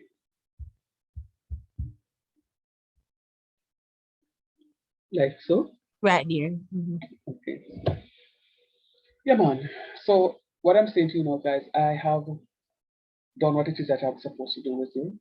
I quite frankly believe that you are ready. I really think that you're ready. And I'm hoping that come tomorrow morning, that everything will go well. That you will produce and give me some, I want to see some 80s and 90s. I don't want to see any 70s and 60s. And matter of fact, I want to go any further. If you get a 70%, you would have failed the test. I want 80s and 90s and some hundreds tomorrow. Let me feel good another Saturday morning, please. And thanks.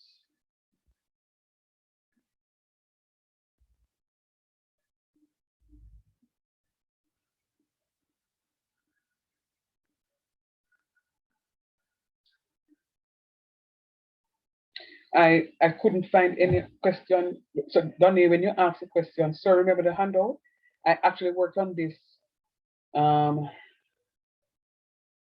If it is not Saturday night, it would have been Sunday after church, either morning or afternoon. So I've worked on this long time. And then I'm looking for questions on the exponential equations, and couldn't find any more than what I gave you. So I gave you something like 15 of them in class to do. So just work on those exponential ones. Okay, so sir, those are the questions that we did last instead. Right. So I couldn't find any on any of the past papers. So I say, you know what? When you ask the question in the group, I had this thing a long time and I didn't want to send it off because I couldn't find any exponential. And when you asked for it, I said, sure, let me send it off now. And of course I forgot. And then I was like, geez, please, I didn't send out the stuff. So I said, you know what? Let me send it off. So that's why I sent it off the time I sent it off. Apologies for the lateness of the document, but I just still couldn't find any of the exponential equations. But based on what I gave you in class, I think I gave you like 13, 14, or 15 of them. So you still have quite a number of those questions. And if you just go through them somewhere, you will find, I think it's maybe about 4 of them that I didn't do with the solutions. And if you attempt those 4 questions, come tomorrow in class, before the test, I can go through those 4 questions, if it is that you did them, right? You can scroll down now, yes, sir. Yeah, man. And then we just do what we need to do, and then we're good to go. It's finished. Okay. These are the supposedly answers to the stuff. To the questions. Let me see this document. Yeah. So without any further ado, allow me to just save this document, send off to you. Send off to you. Sir, sir, I want to speak to you at the end of the class when everyone leaves. Okay, George, report you couldn't. No, I don't want to talk to you. You have to promise me that you're carrying Bacon's eggs and cheese for breakfast tomorrow. Sir, that it's about tomorrow. So she not enough him. She not even take me on. All right, George Potter, you call me on WhatsApp. I'm gonna just end it here, and then you call me on WhatsApp here. All right, guys. Yeah, man, call me on WhatsApp now after I've ended here. All right, guys. If there are no further questions, I'm going to end it. So I'm giving an opportunity to ask me any final thoughts on what it is that we just did. You can get a little rest, come back, get up back in the morning and do some work, or do some work now and then go to sleep, and then, you know, whatever works for you. But as I said before, I'm expecting big things tomorrow. Any questions? Any final thoughts? Anything you want to say to teacher? Speak now, or thy peace you will hold forever.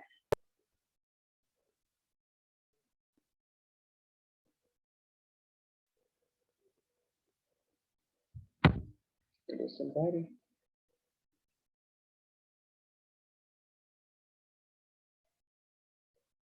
No, sir, none from me. All right, thank you. So I'm ending now, so we'll talk. So look for it in another 2 minutes.